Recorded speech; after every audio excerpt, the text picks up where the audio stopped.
which industries is represented in this today's program. Most of the people are from which industry. So I see manufacturing, oil and gas, banking, healthcare, logistics, IT as well, construction as well.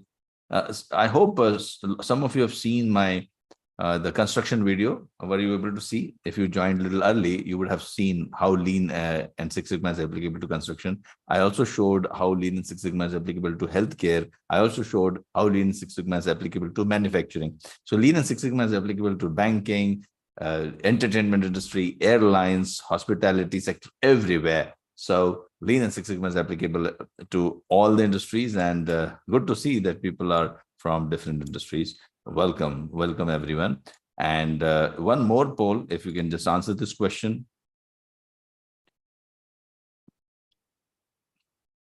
Which department you belong to? So I can understand if most of you are from operations, I would like to give operations related examples. If most of you are from healthcare, then I will try to give you healthcare related example, like if you're a doctor, physician, nurse, or if you are from bank, just let me know. Construction, quality, a lot of people are from quality. If you are from quality, then this is a very, very important program for you. And if you are not from quality department, this will enable you to bring in quality in your work. Thank you. Thanks for answering this question. And let me now share my slides with you. And yes, welcome once again. Welcome to the training program. Now, based on whatever you answered, I would like to tell you that I have made up an agenda. And first, I will introduce you to the company. I will also introduce myself to you. And then we'll talk about what is Lean Six Sigma and its benefits. Then we'll introduce you to the Lean Six Sigma concept. And after that, we will move on and talk about DMAC, Define, Measure, Analyze, Improve, and Control.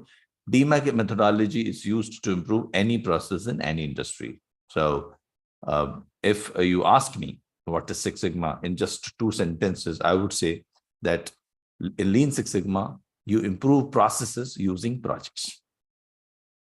It's a process improvement methodology using projects. What is the definition of a project? Project definition, the basic definition of a project is it has a starting point, it is an end point. It doesn't exist after some time. So if you want to improve something in your company, just convert into that improvement opportunity into a project. Then I will also, if time permits, I will talk about some of the Lean and Six Sigma projects in different industries. And I'll try to explain Lean. If still we have time, I'll try to. I see a lot of people from healthcare today. So I'll try to give towards the end some healthcare examples. But it also depends on how much time we have. My team can tell how much exact time we have. Although this is a 2-hour program, but I would request you to extend this by half an hour. So if you can sit for half an hour more, I would be happy to answer your questions. So after 2 hours, once I've taught you, I'll be happy to answer your questions. I'll be happy to give you some case studies as well. Let me begin with introducing myself.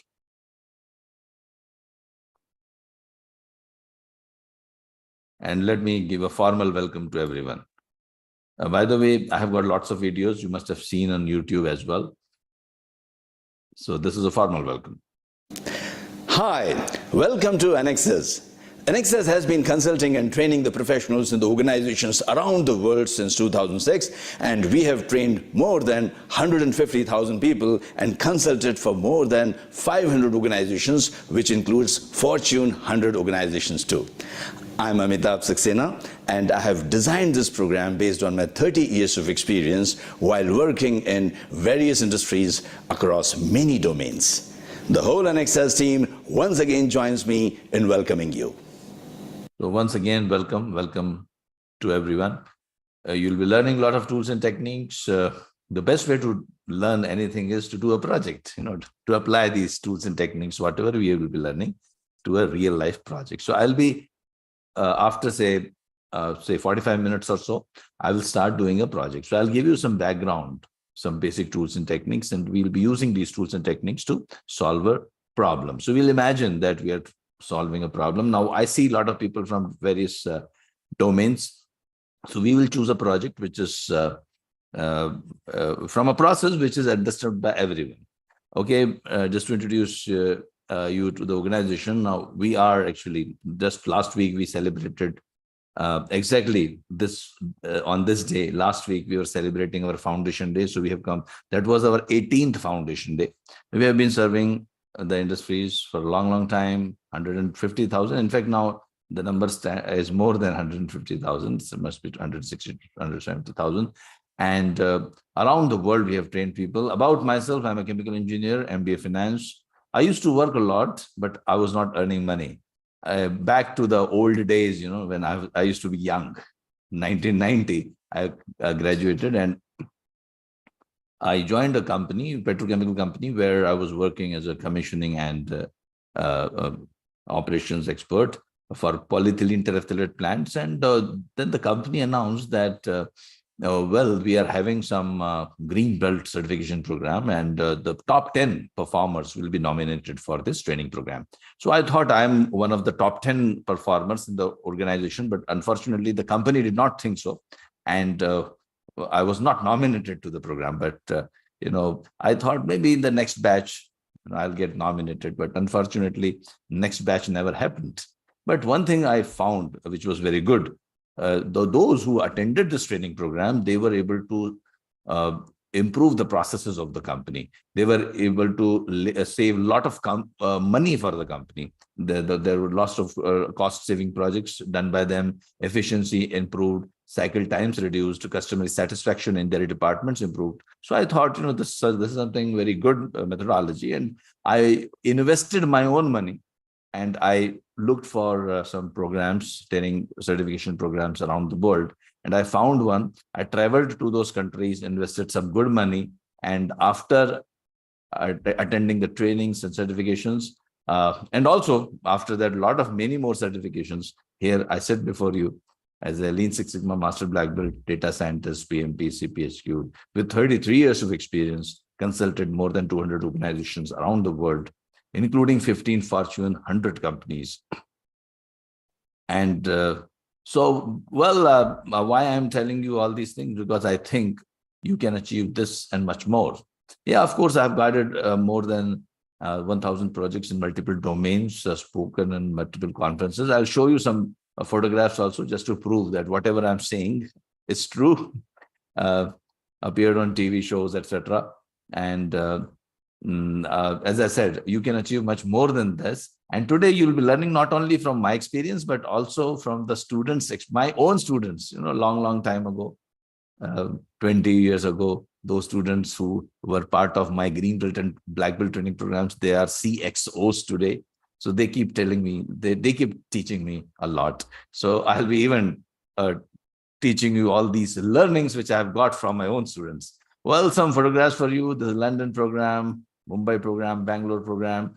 I take pride in telling you that I conducted the first ever, any program in whole of Middle East, any Lean and Six Sigma Black Belt training program in whole of Middle East was conducted by me. Incidentally, that was simultaneously for a petrochemical company and for a hospital. Same week, it was like morning I was doing a hospital, and afternoon session I was doing for a petrochemical company. That then, some European programs. We have operations in Europe, Middle East, India, and Australia. I'm a permanent resident of Australia, but I spend most of my time in Middle East, and the rest of the time I shuttle between India, Europe, and Australia. Yeah, so these are some photographs. I hope now you trust me. Some awards at various forums, TV shows. Those who are from India, I'm Shekhar Suman, and I wish to recognize this congratulate gentleman. all the Six Sigma He's a certified very famous black belts Bollywood of Anexas. personality. All the Now, best. of course, a TV show host. And we ran a 13 episode of Lean and Six Sigma excellence programs in the industries. I taught lots of, I gave a lot of case studies in those programs. All these episodes are available on YouTube. Yeah, speaker in various conferences. anyway, On 21st of May 2019, I'm going to speak in American Society of Quality's World Conference. So anyway, lots in of Fort videos Worth. are there, but I'll just, these are all available. Indian Railways, Saudi Railways, American Railways, Ferrari World, then Warner Brothers, SABIC, Aramco, lots and lots of credentials we have, and written lots of articles in Hindi, Arabic, and English newspapers and magazines. Also came out with a book. Deputy Health Minister of Saudi Arabia, whole Ministry of Health of Saudi Arabia, they have been our clients and have also given lots of credentials. Even the ministers in India, Vietnam, and Thailand, and We had a very good. given credentials. But let's now get back to learning Lean and Six Sigma. I think you are motivated enough, that Lean Six Sigma is something good. Now, what is good about Lean Six Sigma? Okay, can you please guess what are the similarities here? Can you think and let me know what are the similar things you see here? A manufacturing company improves production by 30%. A hospital reduces discharge time of patients from 3 hours to 15 minutes. 64% reduction in recruitment time in multinational company. Hotel improves customer experience. Bank reduces errors. Insurance claims time reduced by 70%. What are the similarities? So welcome Sharik Ali and Asad Raza. Okay, thanks for your nice comment. Okay, thanks a lot. Kyle Bricks, Ermita. Okay, I will answer your questions. Mohammed, yeah, thanks for joining. Okay, and now I see people replying, lots of people, Najam, Teresian, and Aftab, almost everyone, Wasim, Jagdish, Erwin, Shailesh, everyone, almost everyone of you are right. Mohammed, Sumaya, Ash, almost everyone is right. And yes, they are all talking about improvements. And also one more common thing, they are all Lean and Six Sigma projects. So what is Lean and Six Sigma? I will keep repeating this 3-4 times during the whole session so that you don't forget. Lean and Six Sigma is using projects to improve your organization, using projects. And these are improvement projects. And I have used this methodology in multiple companies around the world. When I teach you, I'm not teaching you only the theory part. I am also teaching you the application part. And when you come to my green belt sessions, green belt and black belt sessions, you will be actually doing the project with me. Today, you are going to just listen to me. You don't have to do anything. But when you are coming to my green belt and black belt sessions, well, we do it everything together. I make sure that you learn. We force you to learn. You can say that. No, I'm just joking. In fact, all sessions are recorded and you will get all the recordings. Don't worry. Some people are asking about the recordings. You will get all the recordings. Those who attend the training session for at least 2 hours, as I told you, I requested for half an hour extra from you in case you want to see some case studies. But if you attend for 2 hours, you'll get the recording of this whole session. And yes, and administration related questions, please, park for the time being.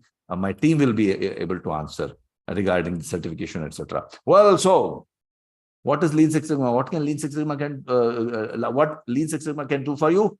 It can reduce the cost, reduce the defects, reduce the waste, reduce the rework, reduce the cycle time, and improve the quality, production efficiency, productivity, customer satisfaction, capacity, profitability. And which CEO would not like a person? Which CEO would not love a person who can achieve all these things?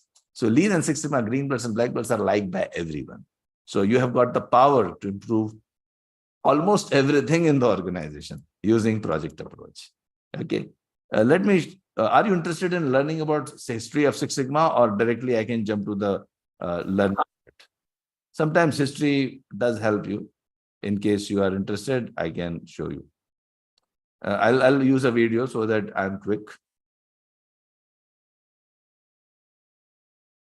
Things. So, well, Lean and Six Sigma green belts and black belts are those individuals who can do improvement projects in the organization by choosing improvement opportunities and converting these improvement opportunities into projects.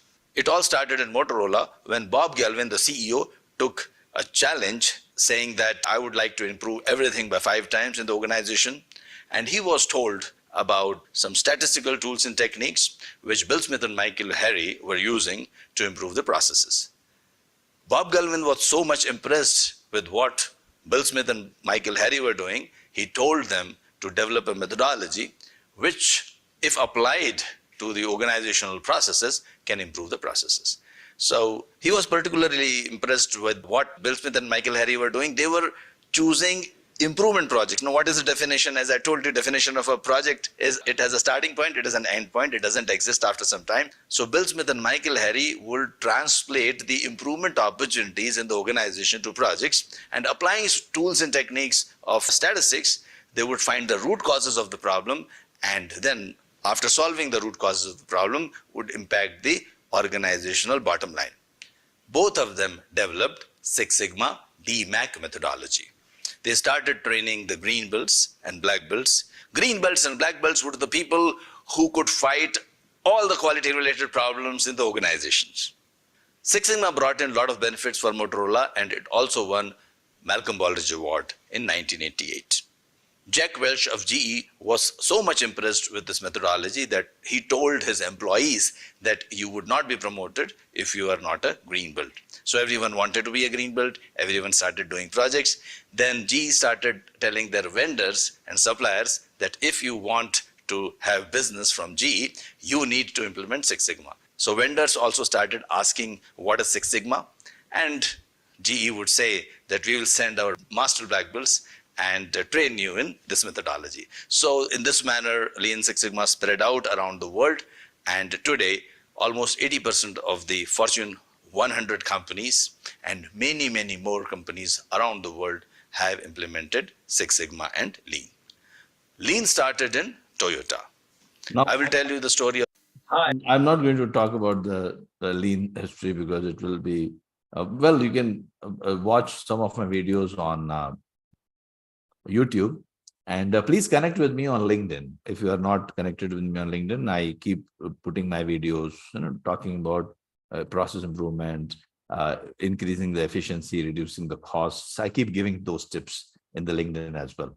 Well, so let us learn what is Six Sigma. Okay. So let us think first about Lean, and then I'll talk about Six Sigma.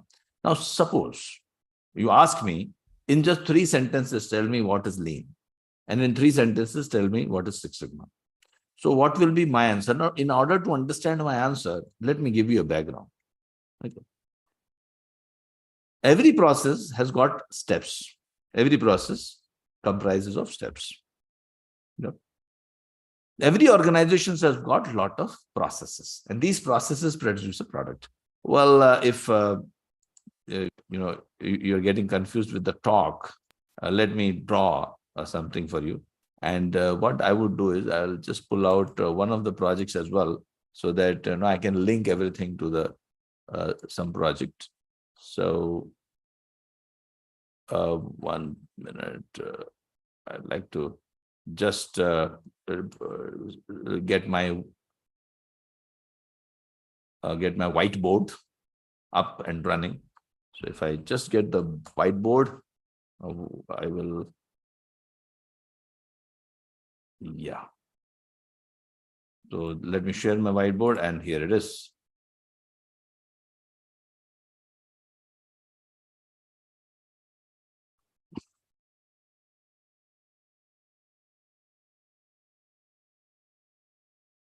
So think of your own organization.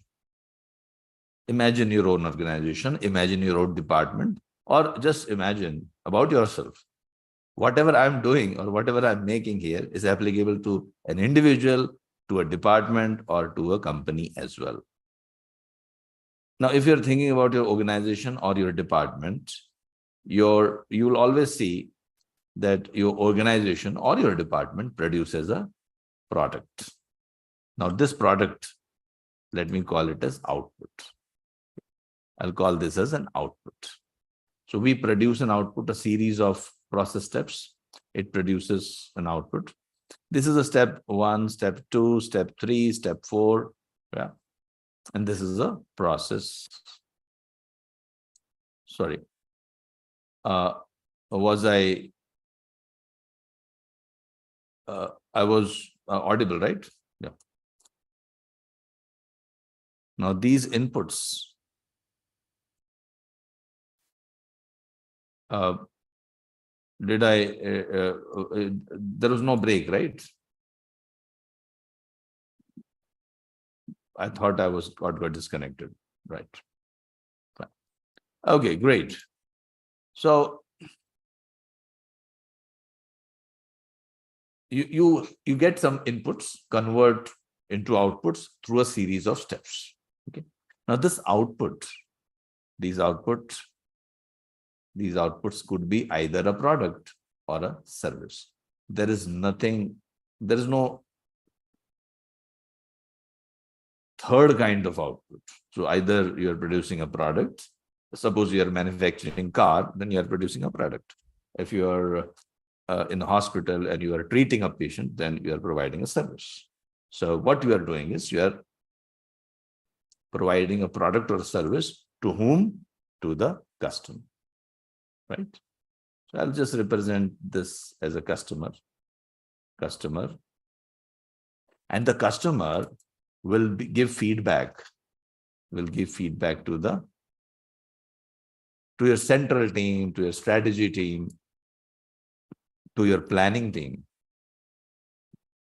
to your scheduling team. So I'll just write your strategy team, or it could be your CEO's office, planning team. And this planning team and strategy team, what it will do, it will inform your suppliers.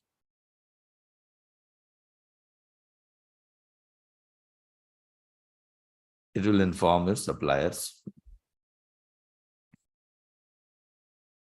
to provide those inputs or the raw materials. Plus, based on the customer's feedback, so feedback is given by the customers about your product or a service. And this feedback or the demand also, the customers also tell you that how much product they want, or how much services they will be expecting you for the next 1 month, 2 months, or for the whole year.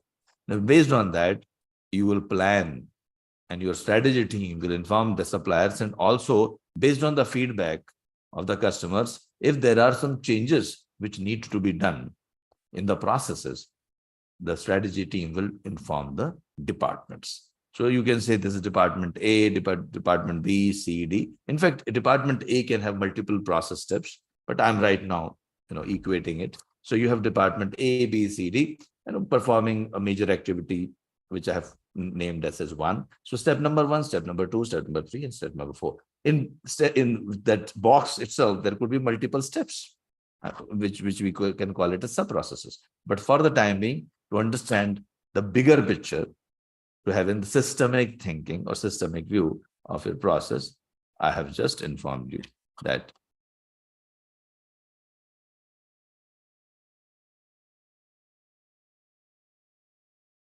I just made a diagram. Now, this diagram is known as value stream mapping. How the value is created in your organization. How the value is created in your organization. So value is created for the customer. Yeah. And not only that, see, department B actually is internal customer of department A. So A is creating value for B also. And in general, the whole organization, all the organizational processes and the process steps are producing an output which is of value to the customers. And actually, the customer is not interested in the product or service. Please understand. Customer is interested in the value derived from the product or service. So suppose we are giving him car, customer is interested in transportation, the value, or it could be prestige value also. But whatever it is, the customer is more interested in the value. And this value is created through a product or a service. And how this product and service is created? Through a series of process steps. So you are creating values, and of course, how these steps convert, what inputs they need? They need some raw material, they need some people, they need some staff, they need some information, they need some data, which needs to be processed, which will be produced as an output. So the whole system keeps on working, and this is how you produce a value. So this is a stream of value, the stream of value which gets created. This is known as value stream map, how the value is created in the organization. Now, if there is a smooth flow of the value throughout the system, we call it as system is healthy. But unfortunately, system also gets diseases, illness. The way as a human being, sometimes we fall ill. So what are the illnesses of a system? First of all, the symptom of illness is through customer dissatisfaction. Whenever the customer is dissatisfied, it is displayed. Like when I fall ill, the first thing is I'm having fever. Okay, that's a symptom that something is wrong with me somewhere, right? And then I will try to find the root cause, isn't it? I'll go to the doctor. Similarly, when the customer is unhappy about your output. And now his unhappiness, I have to measure it so that I can improve. Now, you cannot improve if you cannot measure. So the first thing, what you do is you put measures on your output. It could be product or a service, as I told you. It could be either a product or a service. Measures, the three very, very common and most important measures for almost each output, each product, each service in the whole world, whichever industry you are talking about, they are time, quality. Quality means errors. I can measure. Let's put a measure here. I'm directly putting as a measure. And the costs. Okay. So time taken to complete an activity, time taken to manufacture that product or provide that service, or it could be errors. Errors is something, or a defects is something which the customer does not want. That's the definition of an error or a defect. And the cost. Customers are always interested in cost. Apart from that, they would be interested in other measures also. Suppose you are producing oil, so they may be interested in the viscosity of the oil. If you are producing furniture, they would be interested in the length and width of your furniture. If you are providing treatment to the patients in the hospital, they might be interested in the infection rate. They might be interested in the waiting time.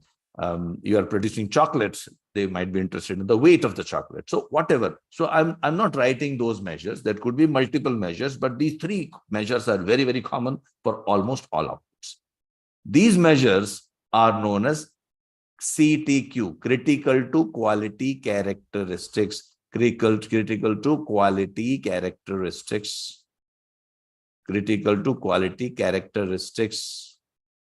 Yeah. CTQ.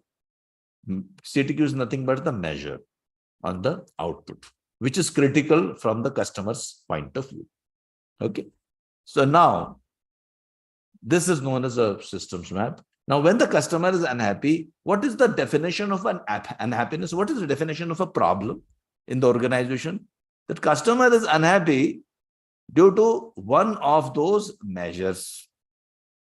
Now, Lean and Six Sigma is a scientific way of improving everything. Okay. Lean and Six Sigma is a scientific way of improving your processes in the organization or solving the problems in the organization. So whenever there is some disease in our system, it is reflected, it is shown with the unhappy. First, it is manifested in the form of unhappiness or dissatisfaction of the client, in terms of time, errors, cost, or whichever measure he is interested in. Okay. Now, the time, if I want to reduce the time, you can do this by understanding lot of activities which you are performing. You think that, I go to the company and I'll do a lot of hard work and I'm very valuable to the company. But let me tell you, what is valuable? Valuable is from customer's perspective. If the customer is willing to pay for any activity or any step, it is known as value added activity. And if the customer is not willing to pay for that step, it is known as non-value added activity. That means it is a waste. So any step, any activity, anything which you are doing, which the customer is not willing to pay for, is a waste. So you have to identify wastes in the system. And there are 7 types of wastes or 8 types of wastes. I'll briefly mention. And today, because I see a lot of people are from different industries, many of you are from quality, like 30% of you are from quality, 70% are not from quality. I will not, so I will have a balance. I will start from ground zero. That is why I'm giving you the basics. And I'll assume that you don't know anything about statistics, you don't know anything about quality improvement. And I'm starting from there. And then slowly, towards the last half an hour or 45 minutes, I will give you some advanced statistical tools, which of course, if I've laid the foundation, you would understand these advanced statistical tools as well. So this way, you will understand lots of things and tools and techniques and the applications of Lean and Six Sigma in the industry. And I'm talking about every industry. I'm not talking about one particular industry. So I hope you understood this. Now keep this in mind. Later on, I will show you one very briefly, because see, this is a yellow belt training. I don't have to go into the details of anything. Lots of tools I'll be exposing you to. I'll be showing you a lot of tools, some applications of these tools. Learning of tools is not possible in short training, yellow belt training. But of course, if you are interested in learning those tools and techniques in detail, even though you have no background in quality improvement, process excellence, business excellence, data analytics, nothing is required. I will take care of everything. I promise you, I start from ground zero every time. So now this was the ground zero systems map, value stream map, how the value is created. Now you'll find that if there is, let's say, if you are doing an investigation, Gemba investigation, Gemba means go to the field, go to the place of action, go where the action is. Gemba is a Japanese word. So if you do a Gemba investigation and see how the people are operating, how my process steps are producing the value for the company, for the organization, for the customers, then in that case, you will find a lot of non-value added activities are there. There might be some inventory. There might be some, maybe I can just write it here. There might be some waiting. Process A is fast, process B is slow. What will happen? There will be no balance. In fact, A, B, C, D should all be balanced. If I want continuous flow of my value through the system without interruption, all the speed should be matched. Speed of A, B, C, D should be equal. Now, if you don't understand that, and if you've never done this type of value stream mapping, what will happen? A is fast. I have automated. Department A is celebrating. Hey, great. We have automated. We have put a lot of machines. And B is still running on the old machine or old system, old software. What will happen? A is fast, but then there will be a lot of queue. The customer is not interested in your department efficiency or effectiveness. Customer is interested in your overall, the product, the effectiveness and efficiency of the product. So if you have queues somewhere in between, inventory in between, these are all waste in the system. So my dear friend, what you should do, take some time out of 2 hours or 3 hours and do a value stream mapping of your company.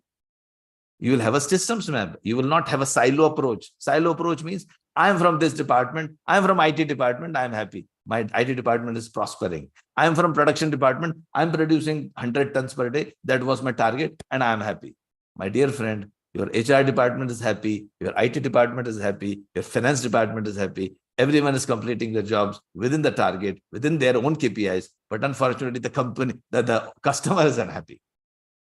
Everyone is telling A, B, C, D department say, I'm completing my job in 10 minutes, 20 minutes, 10 minutes, 20 minutes. The job should get over in 2 hours. But the customer says you complete the job in 10 days. The customer is not looking at your departments. Customer is looking at your process. So problems are in the process. Problems are not in the people, my dear friends. 85% of the problems are in the processes, and 15% is contributed by the people. I'm not saying this. Dr. Deming, a very good, very famous quality guru, he said that 85% of your problems are in the processes. So that is why we say process excellence, process improvement. So if I want to improve my car, if I want to improve my patient services, if I want to improve my banking services, if I want to improve the hotel experience of my organization or airline experience of my flyers, what I have to do, I should look at the processes. People, they are not going to change. Difficult to change the people, easier to change the processes. So that is why focus on the processes. And all the tools and techniques which I'm going to describe now, they are all focused on the processes. So now coming back, now I can give you a definition in three sentences. What is lean? And I'll talk about Six Sigma. I'll give you a background.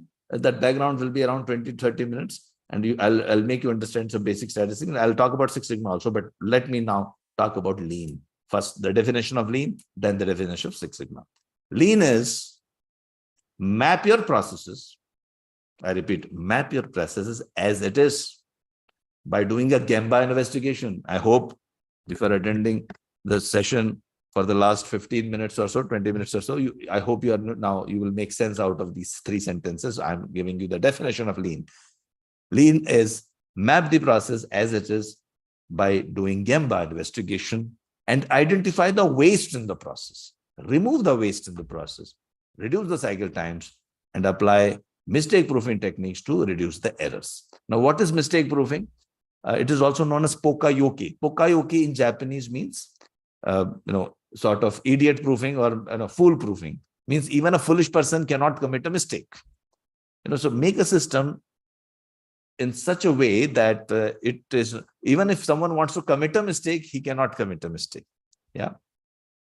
So there are a lot of pokayoke examples, and you use pokayoke and 5S techniques to enhance the system. I won't be able to talk about 5S in detail here, but if you want to learn about 5S in brief, there is a video on 5S. You can watch this video, so in the chat box, I'll be giving you a lot of links. So if you are further interested in learning, please click on those links and you will learn lots of other tools and techniques, which we are not going to talk about in this session today, but you can always watch it at a later stage. So you can use 5S. 5S is about, systematically arranging your workplace, removing all the unnecessary items, rearranging the system, the layout, so that, you are able to reduce a lot of wastage in the system. Now, what are the different types of wastes? There are 7 or 8 types. Overproduction. Overproduction will lead to inventory. I will give an example through using healthcare industry, because people sometimes associate this with the only manufacturing. It is not only manufacturing, it is all services also. So all these 7 or 8 wastes are produced very much in manufacturing as well as services industries, and these concepts are applicable to all kinds of industries. So overproduction, waiting time. Any waiting time is waste. Transportation, unnecessary transportation which the customer is not willing to pay for. Overprocessing, doing much more than what the customer is asking for. Inventory, rejections, rework, anything starting with redoing, rework, they are all waste. Underutilized resources or underutilized intelligence, they are all waste. So people are giving you lots of ideas, but companies not listening to those ideas. It's a waste of intelligence of people. I hire a PhD person and give him data entry job. That's a waste of his intelligence. So people are looking for value. So first think about value. What is the value people are looking at? What is the value our customer is looking at?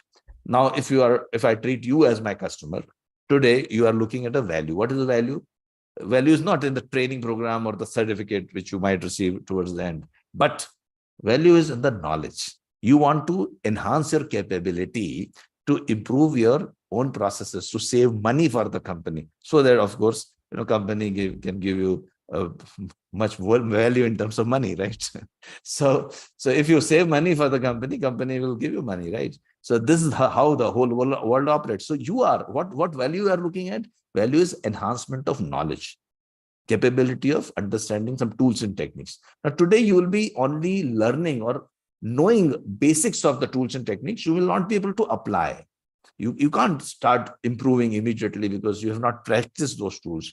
And I'll be talking about mostly the theory part, but I will show you the application. But because you have not practiced, you may not be able to apply. You may not be able to demonstrate these capability to improve in your organization. But even knowledge is, the first-hand knowledge is really, really good. And that's what you're going to have. That is the value you are looking at. Now, if I told you to deliver that value, I come to your place, I travel. I take flight from, like as I told you, I'm actually residence-wise, I'm in Melbourne, but but most of the time I spend in Dubai, Riyadh, Bangalore, or Copenhagen. Now, in order to conduct a training program in Dubai, I take a flight from wherever I am, and then I sit in the lounge, and then I take a taxi, and I book a hotel. These are all non-value-added activities for you. Please understand, value-added activity is what the customer is willing to pay for. When I buy a laptop, I'm not willing to pay for the financial audits of that company which is producing the laptop. No, I'm not willing. I want the laptop. That means financial audit is a waste for me. Now, how can company reduce the time spent and cost spent in financial audits? Company should think of that. Laptop manufacturing company should think of, because it is not providing me value. Now, the world is moving towards that era where all the non-value added activities will be minimized or reduced to the minimum. Okay. Earlier, you used to go to the bank to withdraw the money, transportation, going to the bank, etc. Now, I have still the video recording of 15-year-old session I was conducting. And that time I was telling, let us try to imagine what are the non-valued activities when we go to bank to withdraw money. And we mapped the process. And I said that, traveling to the bank is a non-value-added, getting a token is a non-value-added, waiting for our turn to come is non-value-added. So people started wondering, how can you withdraw the money if you don't go to the bank? How can you say that traveling to the bank is a non-value-added activity? Now you know it is a non-value-added activity. Anyway, so world is moving towards reducing the non-value-added activities, and you have to be in the forefront. You as a green belt is very much capable of doing it. Now, enough I talked about lean. Towards the end, as I said, if you are willing to stay for half an hour more, then I will show you some examples of lean applications in healthcare industry, right? But now let us move on to the Six Sigma part. And I'm sorry, actually, I'm a little fast because I have to give you lots and lots of tools in the shortest possible time. But when you come to my training, generally, this is an overview of a program, but when you come to the training, generally, I'm very slow. Okay. So generally, I teach very slowly. I keep taking feedback. I keep asking questions. I keep checking. But right now, as I said, this is a webinar. Whatever you are writing, only I can see, others cannot see. And lots of people have joined the webinar. And right now, I'm completely focused on teaching you the tools and techniques. I may not be able to, I may not be able to reply to your questions individually, but yeah, I can see some of the things. So Mer Abdullah, thanks for your comments. Mohammed, you were telling you are superb in delivering the knowledge. Oh, thank you. Thanks for that. Okay. This keeps motivating. Like, when someone is performing, if you clap, and it's motivating. Thanks for kind words. Okay. Now coming to the Six Sigma part. Now here, I would go a little slow because many of you are not having any background on statistics. So I'll go a little slow. And first, let me give you the background, some general knowledge. Now, what is that general knowledge? Again, I'll go back to my, by the way, those who have joined a little late, we'll be doing a project. We'll be doing an improvement project. We will reduce the cycle time of the recruitment process. That's what I have just pulled in one process. Actually, this project we had actually done. We had already done in one of the organization. So I'll show you that. We'll solve see all this theory. which you are learning in the first 1 hour, it is of no use unless you improve the processes. Company is happy when you save the money for the company, right? They're not interested in, okay, you are having knowledge of Lean or Six Sigma. Who cares? If you are able to help me, then I am willing to help you. That's what your CEO says or your boss says. So you have to apply these tools and techniques. So give me around 15 more minutes to talk about some theory, so that I'll give you some theoretical knowledge, which will enable me to now tell you how you can apply these tools and techniques in real life. Now, let us take some simple example. I want to let's say I'm producing chocolates, and one chocolate pack is 100 grams. And usually the customers will, either the customers will give me the specifications, or I have to understand what would be the specifications, what the customers would want my product to be in. Say, for example, they want that my weight of the chocolate or that pack should be with between 100 grams plus minus 3 grams.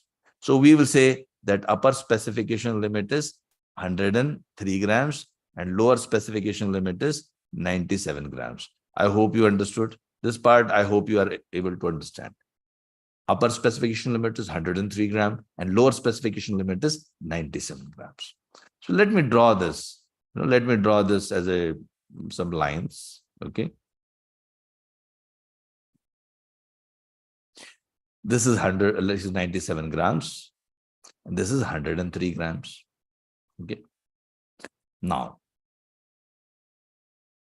let us think about, say, 2 companies or 3 companies. Let's say company A, company B, and company C. Company A is producing like this. Most of the chocolates, if I draw the histogram is historical graph. Historical graph means whatever has happened, historical data I collect.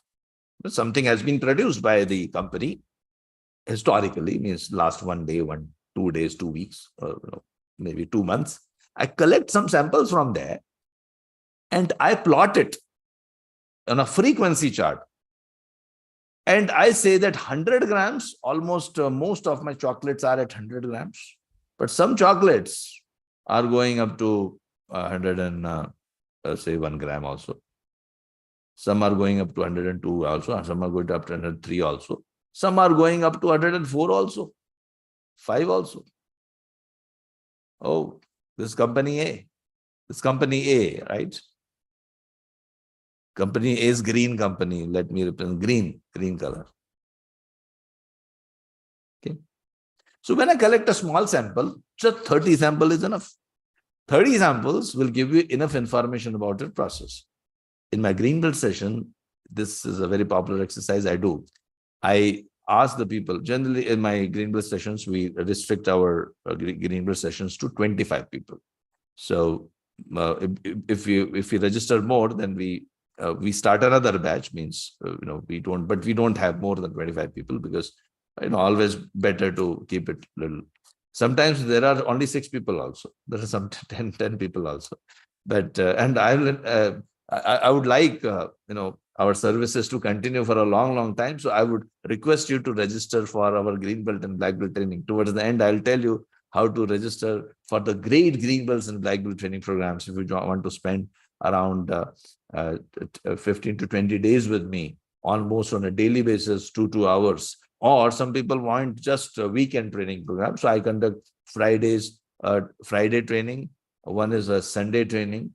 And one is evening, 2 hours every day training, and one is morning. So I'll give you all the details. Some people are asking about it. I'll give you all the details. Just wait for a while. Just wait for, I think, another 1 hour to go. And after 1 hour, I'll give you all the details. So don't worry about it. Yeah. So coming back. So this is green company. Now the green company, this is voice of the process. See, the histogram, if you just collect 30 samples, you will get the probability distribution curve. The probability distribution curve means it is probably, if I go to this company is going to give me up to 106 grams of chocolate, or maybe up to 94 grams of chocolate. Means the chocolates produced by this company, between the weight will be between 94 to 106. Now, anything which is beyond the customer specification limit, these are, I hope you still remember, this is lower specification limit and this is upper specification limit, right? I hope you still remember. Please keep me telling so that, I think, because see, once I start teaching, I imagine that everyone is understanding. It may happen that, I'm speaking there and people are, so just, I hope you are able to understand, right? So this is upper specification limit, lower specification limit. I will call it as voice of customer. Customer is telling me, customer's voice, hey, give me between 97 to 103. That is voice of customer. But my dear friends, our process, remember the process. Remember the process. Process has also got a voice. Process is telling me that I'm going to produce between 94 to 106 grams. This is known as voice of process. Yeah. Voice of process. Kapil Dev is asking, the 30 samples can be from same batch or production or different batches.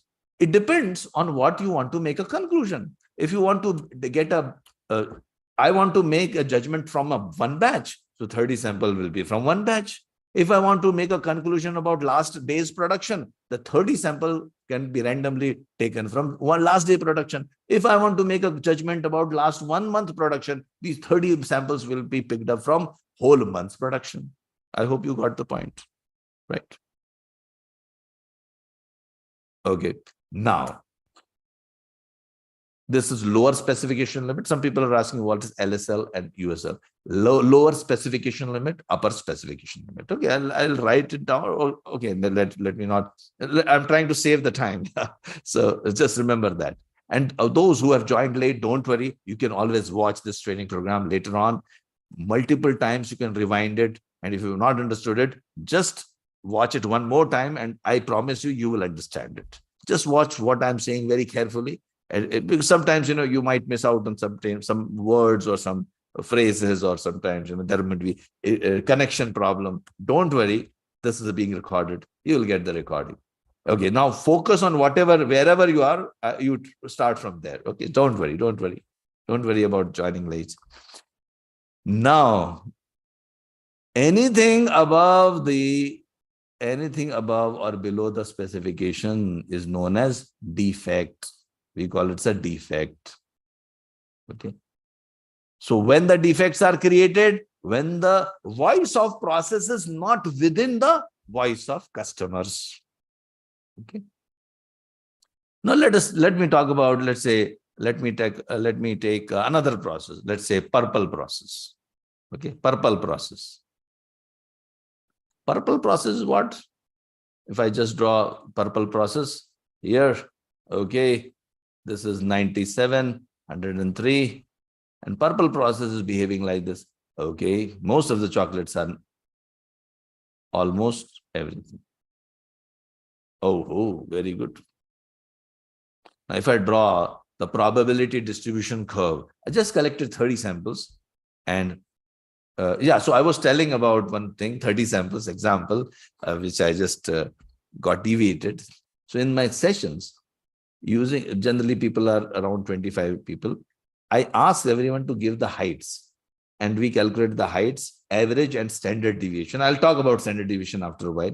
And using just 20 samples or so, or 15 samples or so, we are able to predict the heights, the distribution of heights of the whole population of the world. Okay, it's so easy. So trust that 30 samples. I'm talking about there's 30 samples of continuous data. Okay, that also is a rider. I will explain all these things to you in a short while. But right now, let us now first come back to our purple process. The purple process, can you tell me, is it producing any defect? Is it producing any defect?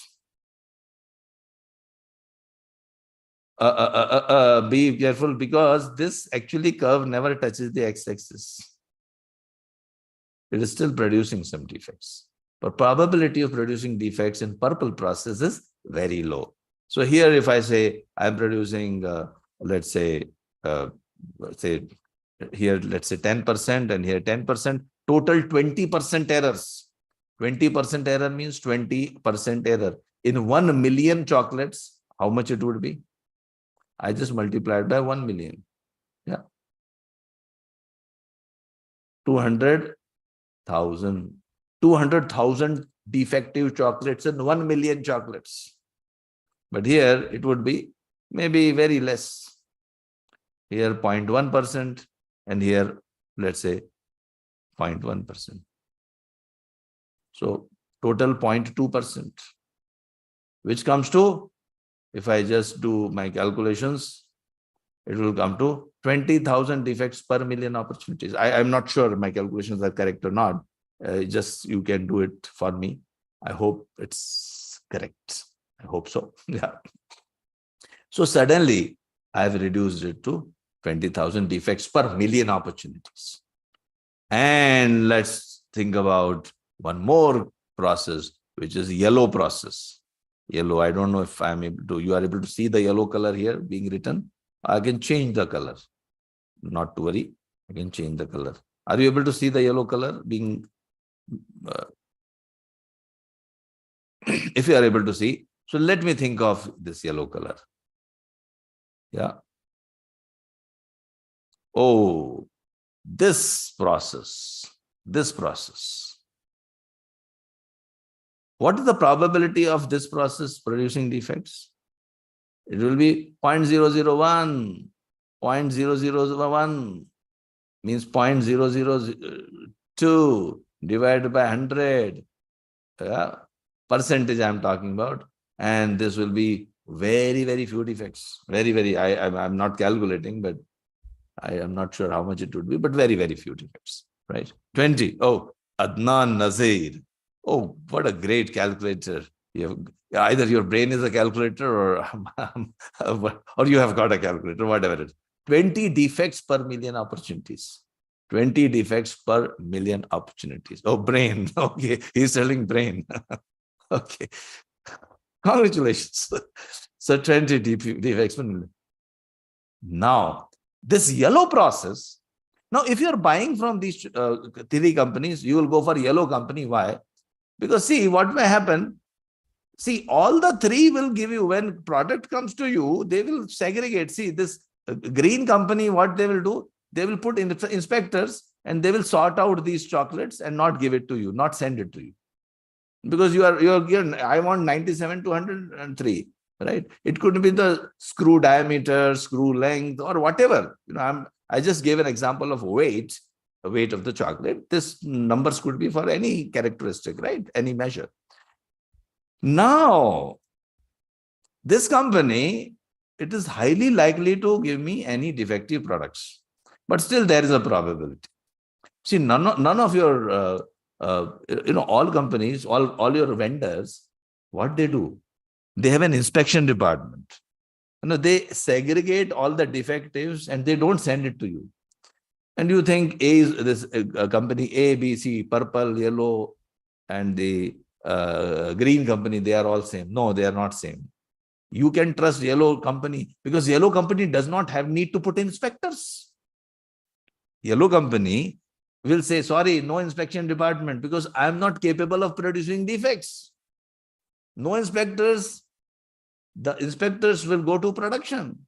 See, company A, the green company, will have to put 20 inspectors to segregate the defectives. And these 20 customer inspectors, who is going to pay for it? You are going to pay for it. As a customer, you are going to pay the salaries of the inspectors. The company yellow doesn't need any inspectors. Their cost of production will be low. Good quality, low cost.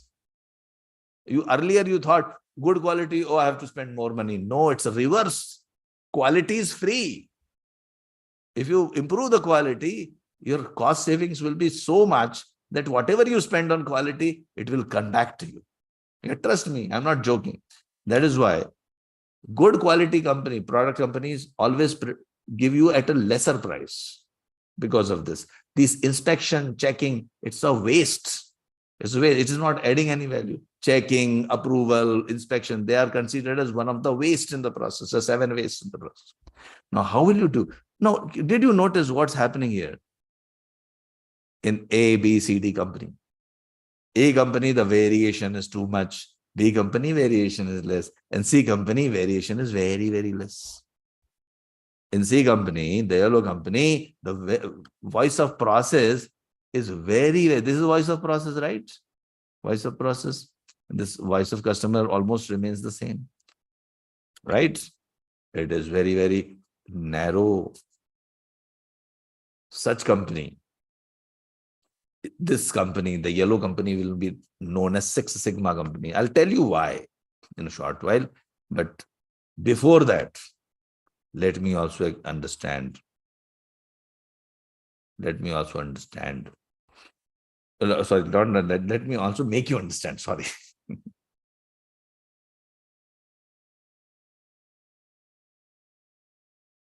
That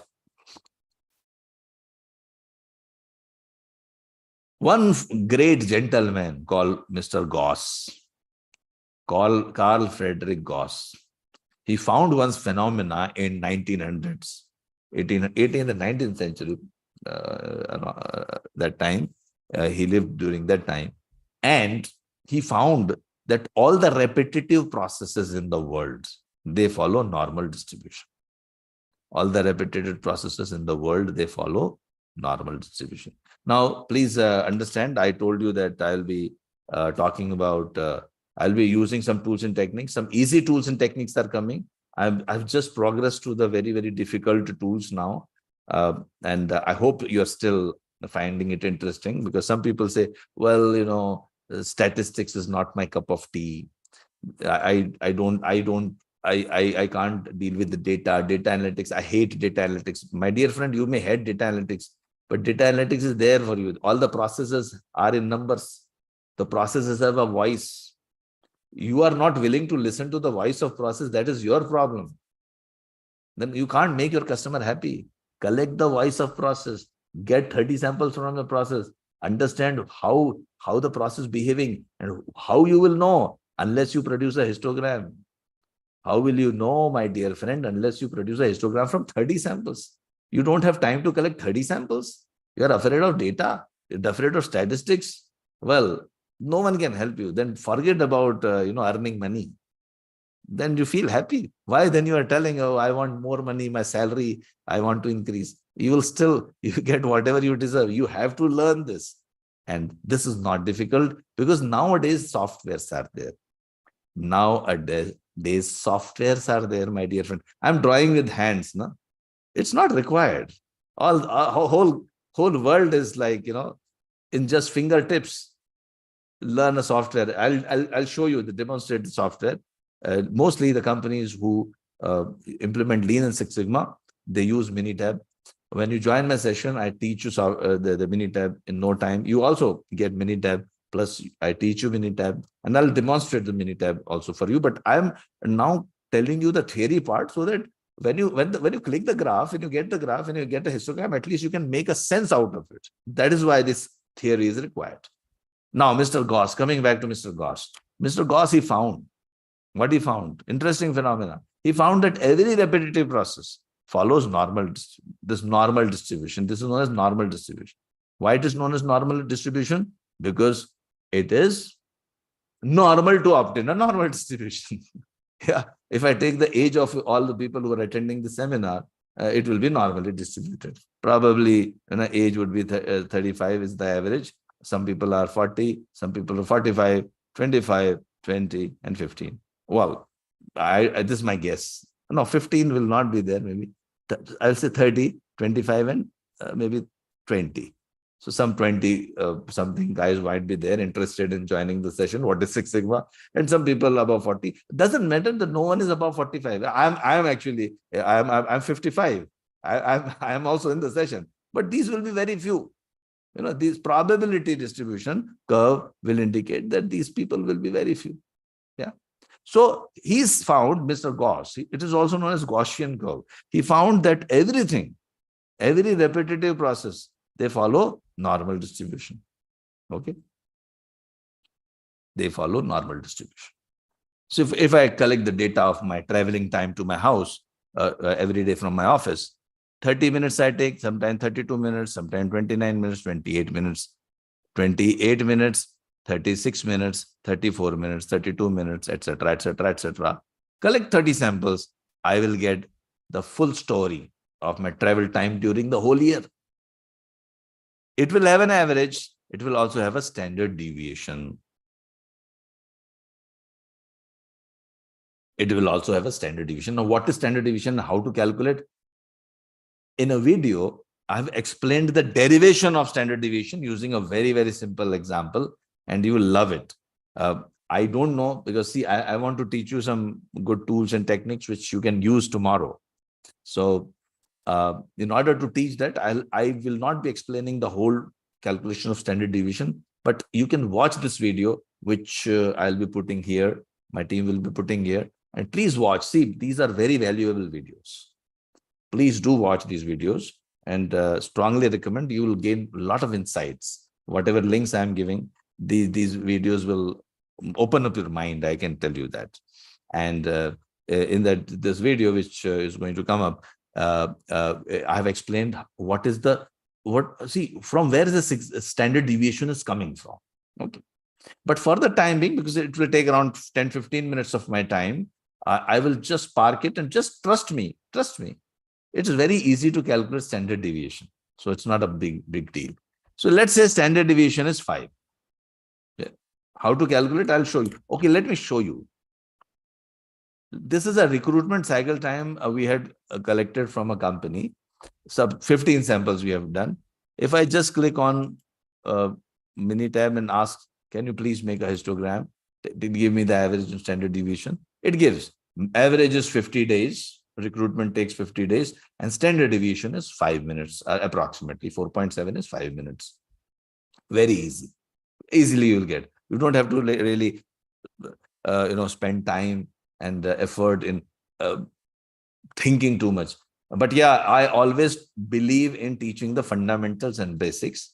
So the basics are taught in our standard deviation video, which will be coming up in a short while. My team must be searching for that video, but it will come. This is a YouTube video. Please, okay, one more thing, one request. If you can join, and it's a request, it's for your own benefit. We have an Anexas channel Anexas in YouTube. Just subscribe.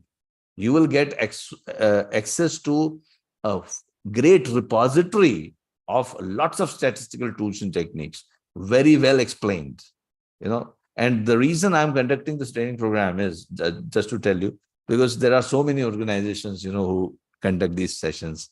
They will never tell you. They are big organizations, big names. I have also worked with all the big organizations, but they will never tell you who's the trainer. Or if you ask for the details of the trainer, they'll say, yeah, sometimes they hire part-time trainers. Some person is working in some company. He must have attended my program only. And then he starts conducting the session. So the major difference, and that's why I'm trying to tell you, please come to my program. So I conduct green belt and black belt trainings, and you are most welcome. I'll tell you the dates as well as how to register towards the end of the program. But yeah, coming back here, YouTube link for Anexas. My team, can you please put YouTube link for Anexas? People would be happy to. Yeah. So this is the YouTube link. Just now it has been shared. Yes. Thanks for sharing that. So you can just subscribe, and once you subscribe, in fact, you can take your 30 seconds time to subscribe. I'll just wait a little bit. Don't worry. I'll not proceed. So just wait. I'll wait for 20 seconds or so, and you can subscribe. And once you subscribe, you will get access to a huge repository of lots of videos where it talks about conflict management in a very unique way.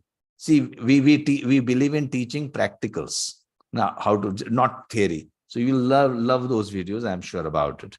Okay. So I was just talking about generic things because I wanted to give you some time to subscribe to those channels. And by the way, yeah, we don't spend, we are not like, of course, we are a big company, but we're not so big companies like Big Fours, etc. So one of the things which we request you to propagate this information to your friends, etc., so that they can also benefit from all this knowledge. Okay, coming back now, I hope everyone is back now. So average and standard deviation easily can be obtained. So don't even worry about it. Okay. Now let us worry about the application. Application is more important. So what he found, Mr. Gauss, he found that if you collect 30 samples from a process and plot the normal distributions, how you can easily get those values. X bar is the average. So here X bar is 30. He found an interesting phenomena. What was that interesting phenomena? That within 99%, 99.73% to be very precise, but if you don't want to, let's not complicate too much, 99%, we can think of 99% for the timing for those beginners. 99% of the total population I'm talking about, not the sample. 99% of the population lies within +3 to -3 times standard deviation. So standard deviation can vary. You have to calculate, because if you want to know the voice of your process, you have to calculate, isn't it? You have to collect, you have to take some effort, collect 30 samples, and process will tell you, my voice is between, always it will be ±3 sigma, +3 sigma to -3 sigma. The values may differ depending on the value of X bar, that is the average, and the value of the standard deviation. So let us say, let me calculate these values for my travel time. What are my voice of process of my travel? Let us calculate. +1 sigma would mean how much? So this is 30. +1 sigma mean how much? 30 plus 5. Yeah. X bar plus 1 sigma, right? 1 sigma means 30 plus 1 time 5, which is 35. So this will be 35. Can you tell me what will be 2 sigma? Can you tell me what will be 2 sigma? And can you tell me what will be 3 sigma? 2 sigma, yes, some of you have replied, is 40. Yes. Kapil Dev, Manikandan, Adnan, Jagdish, Naeem, Sunil, Hari Om. Right, absolutely, yes. And here, what about this? 25, 20. This is -1 sigma, -2 sigma, and 15. So I can say, I can predict that 99% of my travels to from home to office would be between 15 minutes to 45 minutes. So this is the voice of my process. Now, process is telling me that I will take, the way you travel, the way that the kind of vehicle you have, which is an old vehicle, not, world has moved ahead, but still your vehicle is old, and your roads, the kind of, there are a lot of factors. Your travel time depends on a lot of factors, but 99% of the time, whatever is the situation, you will take between 15 to 45 minutes. This is the voice of my process. Now,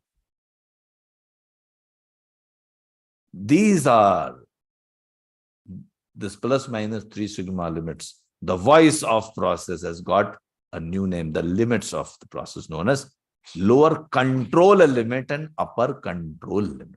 LCL and UCL. LCL and UCL. Lower control limit, upper control limit. Remember, now this is CL, not SL. Please remember. Let us go back. What did we write here? SL. Specification limits are given by the customers, and CL is given by the process. There's a voice of process. I hope you understood this. Sorry for the speed.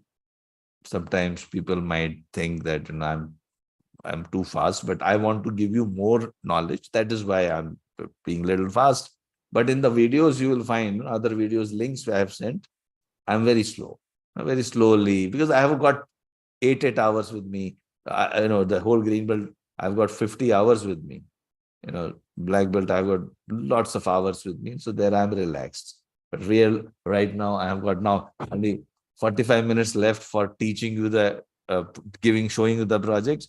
And also half an hour, if you are willing to spend half an hour more, then I'll be showing you some projects also, some projects from different industries. Now, lower control limit, upper control limit. So we have learned what we have learned. We have learned customer.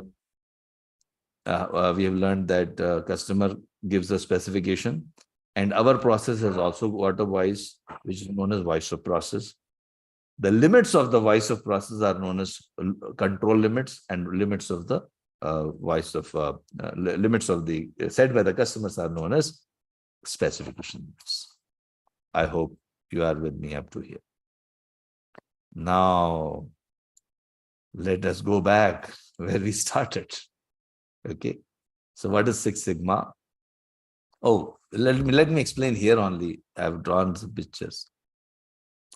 So what I will do, when my process, see here, if I take our green project, let me make it a little simple.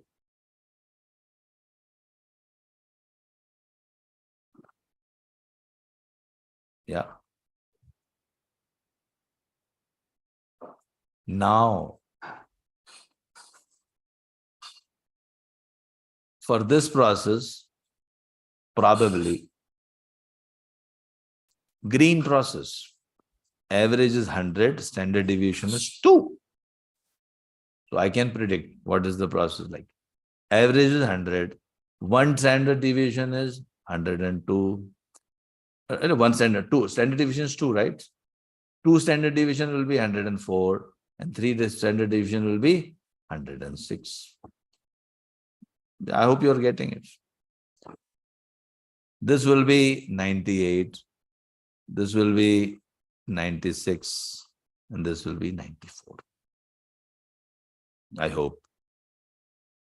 Thank you, Jahangir. Thank you. Thank you. Thank you. Shukriya, shukriya. बहुत बहुत शुक्रिया. जी हाँ, हम और आप खेल रहे हैं ग्रीन बेल्ट और ब्लैक बेल्ट कैसे बना जाता है. बहुत बहुत स्वागत है आपका हमारे इस प्रोग्राम में. Okay. Well, name is Amitabh, so I have to sometimes justify. Towards the end, if we have some time, I will play Kaun Banega Green Belt with you, if we have time, or if you are willing to stay for, as I said, half an hour. We'll do lots of other stuff, but let's come back to our learning part. So I hope you understood. When average is 100 and standard deviation is 2, this about green process. This was my process. Now let us look at the our purple process. Average is 100 and standard deviation is 1. So how it will look like? Average is 100, 101, 102, and 103. This will be 99. This will be 98. This will be 97. Right. Got it? See, the plus minus 3 standard deviation still remains the same. Only standard deviation is changing. Because standard deviation is reducing, the process is becoming better. And what about the yellow? Average is 100. Standard deviation is 0.5. Average is 100. 100 and 100.5, 101, and here 101.5. And similarly, 99.5, 99, and 98.5. Beautiful process. It is not going below 98.5, and it is not going above 101.5. You can trust this process blindly. This will be like a whole year, it will not produce any defects. What a great process. I would like to have this process. Means this is 1 sigma, 2 sigma, 3 sigma here. Okay, let me write one more time. This is 1 sigma, 2 sigma, 3 sigma, and 4 and 5. The specification limits are away from the center by 1, 2, 3, 4, 5, 6 times standard deviation. Very, very far away. I'm not even looking at the specific. See, yellow process doesn't even not looking at the specification limit. The purple process is trying to fit somehow. Oh. But purple process is producing 20,000 defects still. And if a little bit of variation happens, the machine is not okay, 2 people leave the organization, some operators don't come, what will happen? The purple process goes left to right, it shifts here and there, and it will start producing defects. But our yellow process, even if people leave the organization, still it shifts like it, still it is not producing any defects. Still it is not producing any defects. The economic conditions may vary. There would be changes in the process, but still this yellow process will continue. Shift a little bit here and there. It is robust process. It is not produced in adverse conditions. Also, this process will not produce any defect. What a beautiful process it is. It is known as 6 sigma process. It is known as 6 sigma process. Okay. Now the 6 sigma process. How to reach those levels? Now you don't have to worry that I have to reach 6 sigma. Doesn't matter. You are at 2, go from 2 to 3 is good enough. 3 to 4 is good enough. Okay. So I've taught you lots of stuff.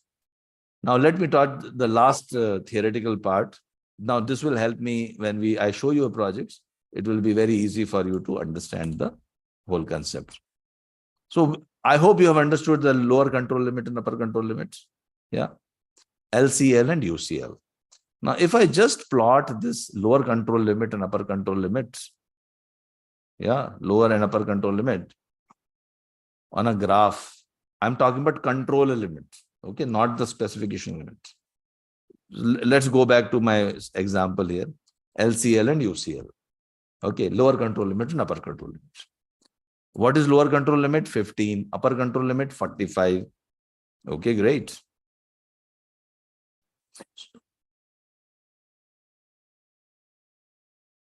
So if my travel time will be between 15 to 45, right? So if you observe my travel, it will be between 15 to 45. Okay. Now let me take help from my videos. See, I've also made other professionally done videos like suit, tie, and all that stuff, you know. Sometimes people get impressed by, I see people get impressed with suits and ties. So I've also done that as well, you know. What to do? You have to listen to the customers.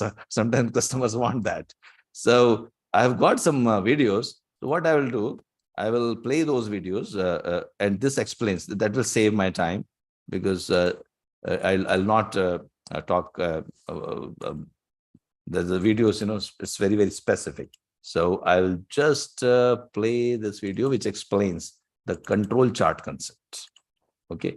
What is process under control and what is process out of control. So just let's watch this. And again, these videos are also available on our YouTube channel, plus many more videos. I'm just pulling out some of them, but many more videos available. And yeah. So let me play this one.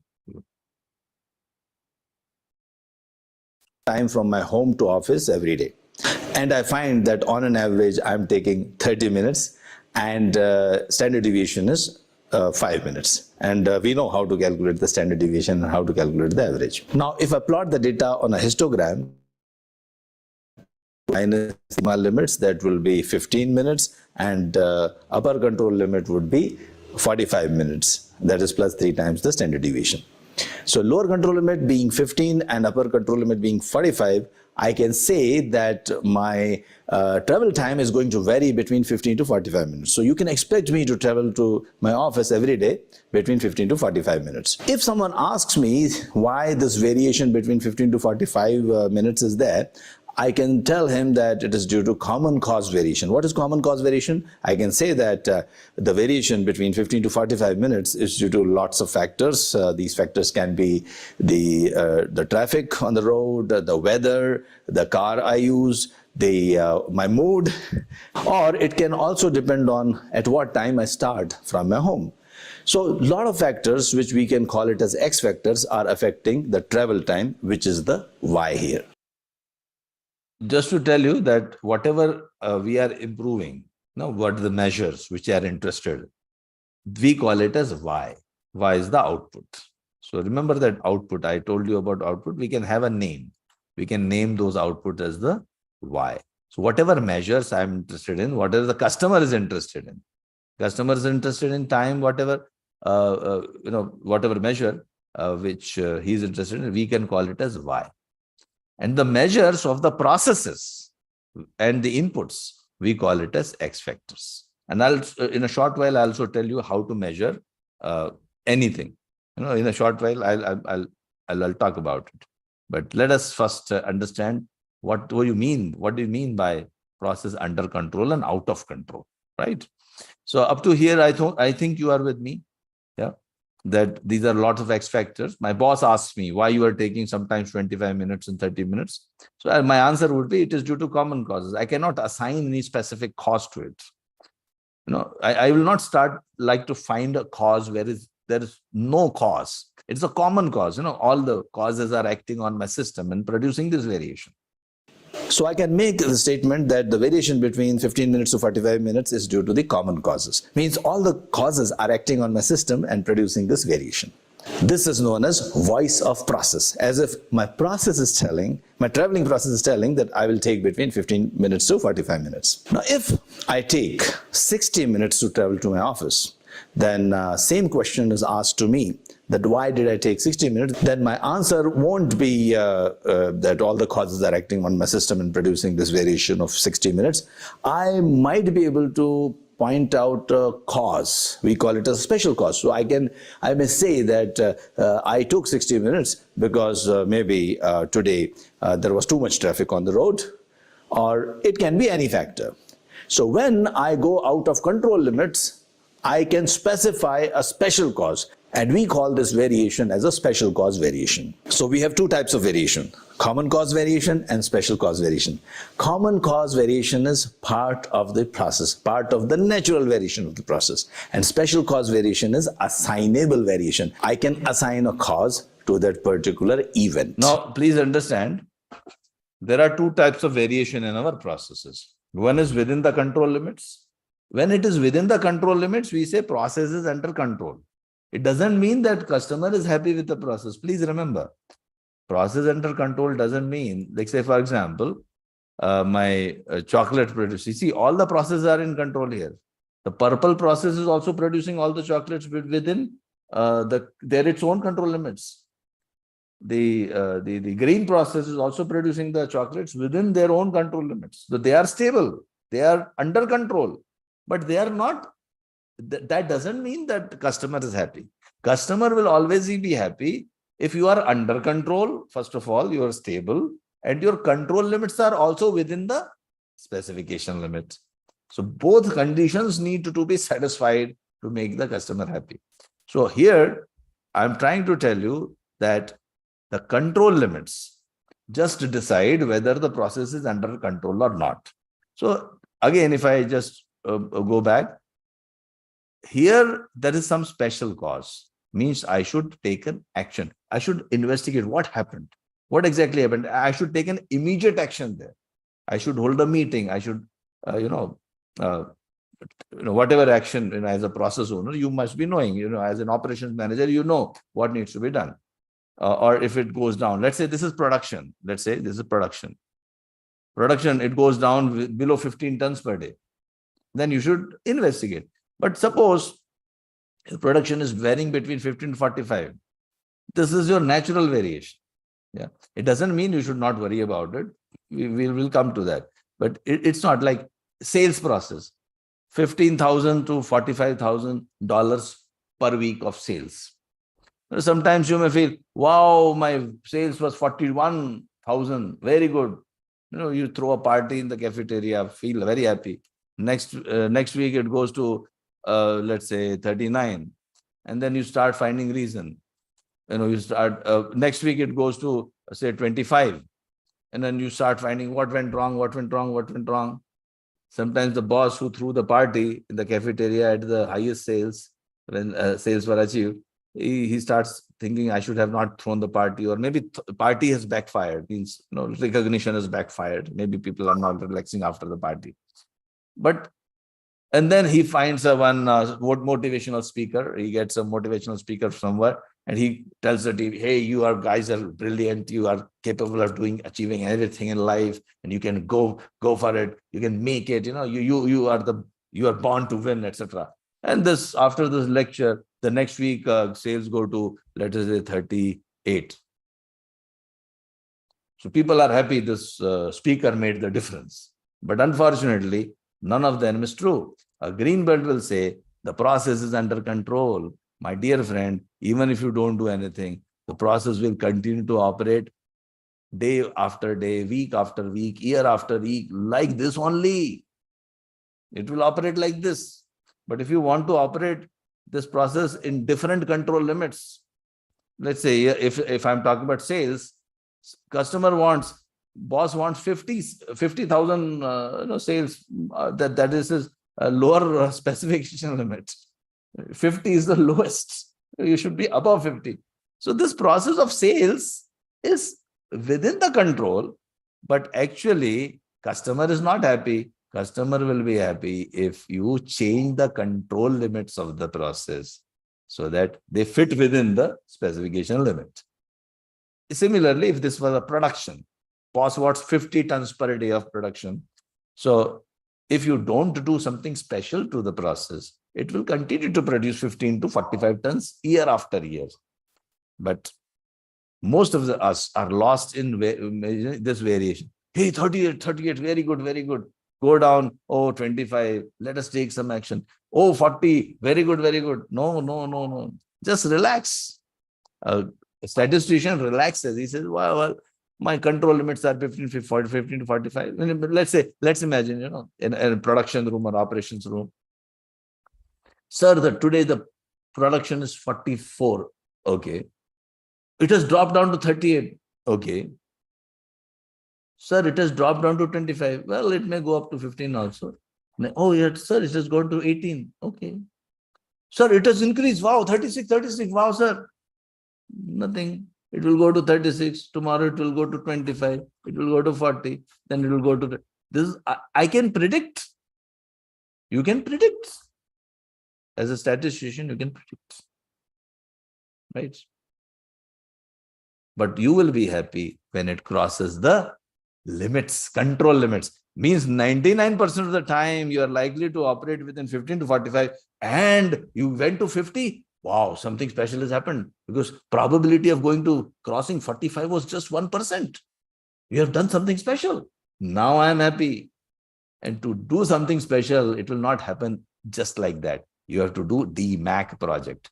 Define, measure, analyze, improve, and control. DMAC. So let us see what is DMAC project. And that is what Six Sigma methodology is.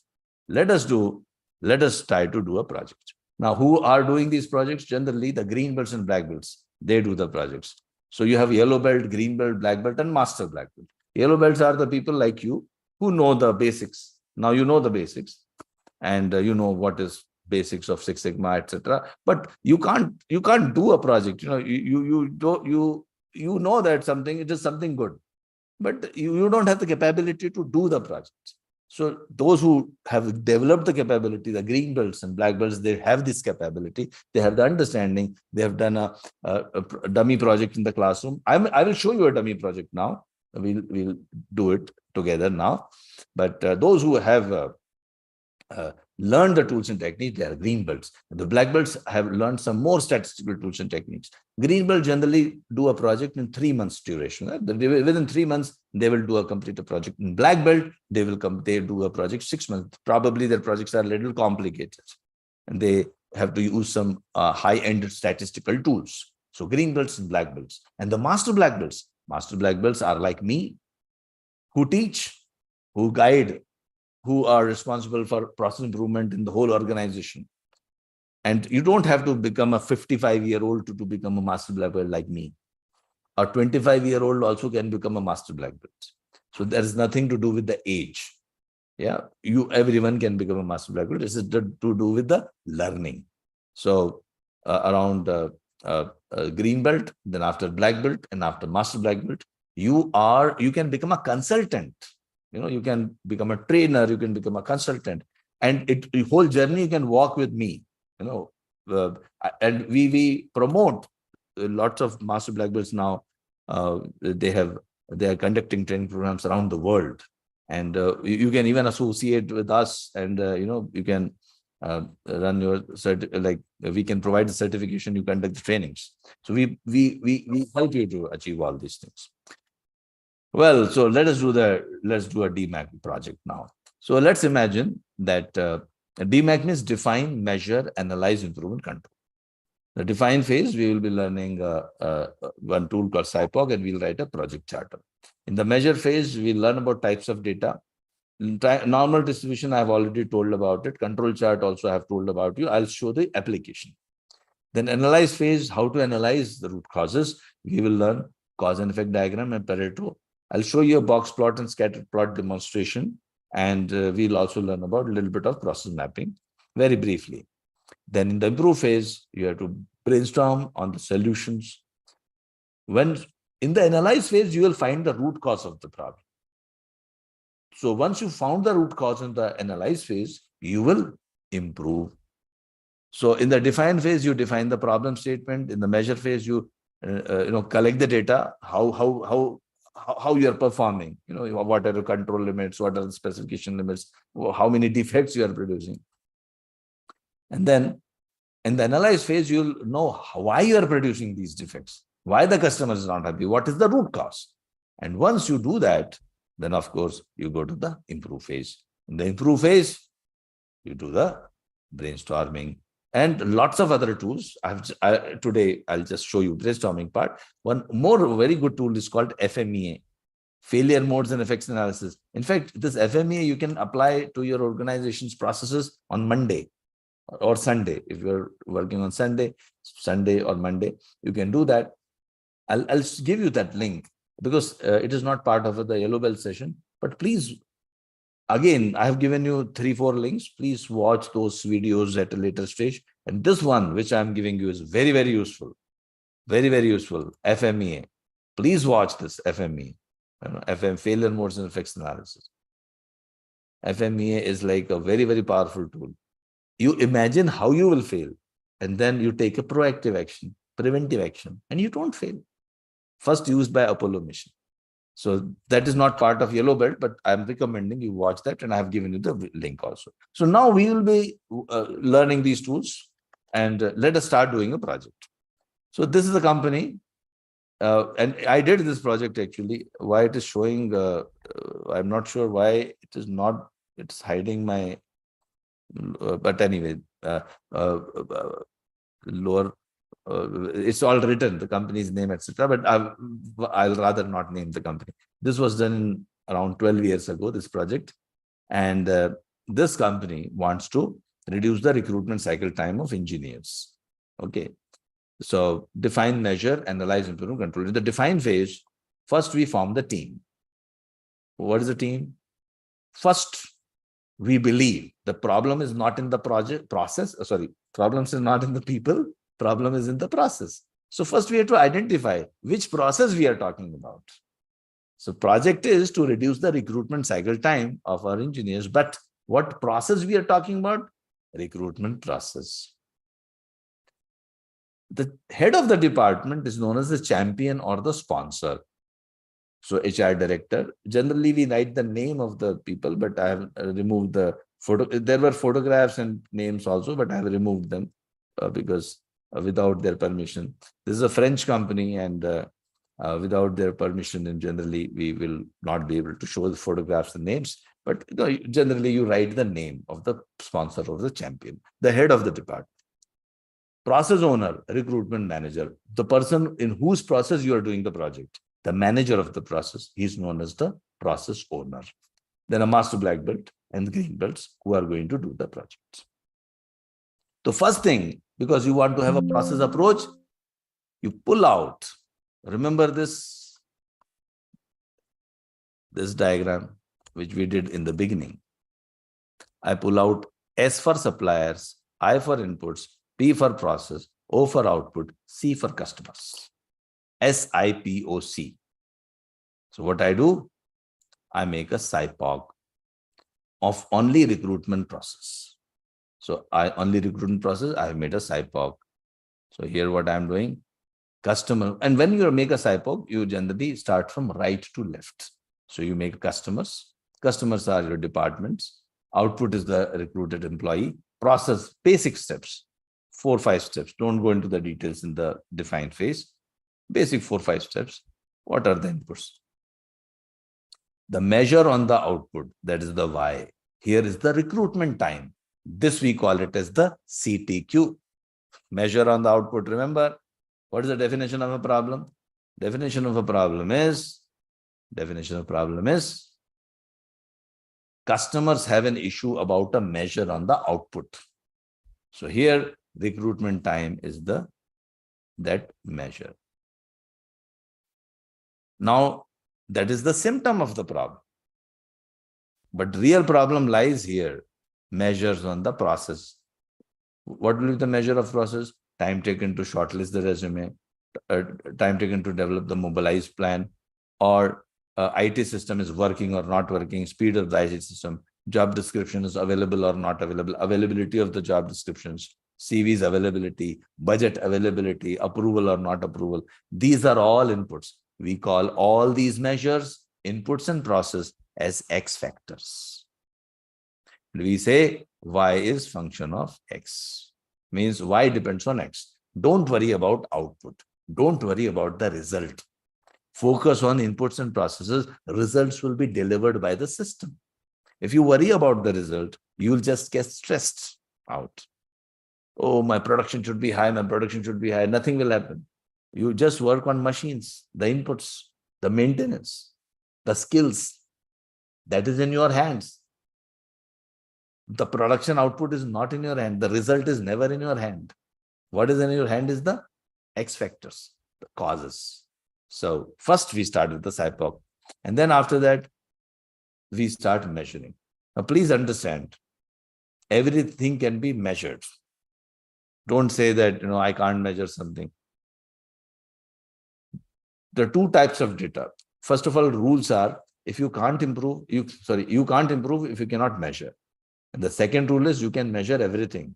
Let me tell you how to measure everything. There are 2 types of data, continuous data and attribute data. Continuous data generally can be represented on a continuous scale. Continuous scale.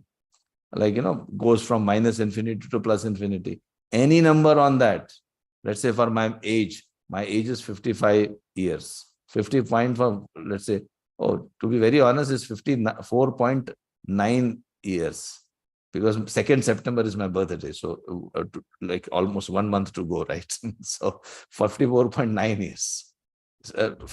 But almost 55. That is why I'm saying say 55. But you see, this is a unit is there.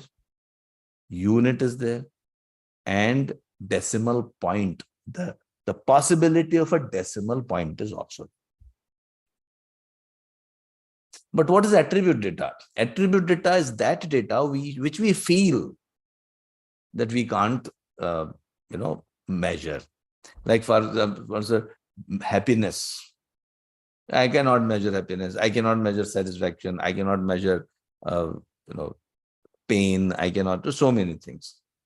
So easiest way to measure everything, or especially the attribute data, is identify whatever attribute you are trying to measure, identify the categories in that attribute. This video is actually describing that part. Let me play that video. That will help me, to save time. Two types of data, continuous data and attribute data. Continuous data can be represented on a number line. It can have a decimal place. It can also have a unit. Say, for example, age, height. Age is 52.5 years. That's my age. Oh, that was my age 2.5 years ago, by the way. This is my younger brother. Height, maybe 180.1 centimeters. Cycle time of a process 3.5 hours, or procurement time in an organization 120.3 days. These are all continuous data because they all have a possibility of a decimal, means they can be expressed in decimal points, and also they all have a unit. Now let us talk about attribute data. Attribute data can be expressed in categories, and categories can be counted. Say, for example, if you want to measure happiness, so easiest way to measure any attribute data is to create a category, and if possible you can create a binary category. A presence or absence of that attribute can be one of the simplest categories. So if I take the example of happiness, two categories I can create: happy, unhappy. So if I want to increase the happiness in the employees in the organization, then I can always count how many employees are happy. Let's say 60 employees are happy and 40 employees are unhappy. I can express this as proportion. So see, if you see here, the trick is to create a category in that attribute. So satisfaction, satisfied, not the satisfied. And then you get the counts, categorize. And you will always find that counts will be, they will not have a decimal place. Generally, there is no 60.1 people who are happy or unhappy. So this is known as discrete data also. Sometimes we call it as discrete data as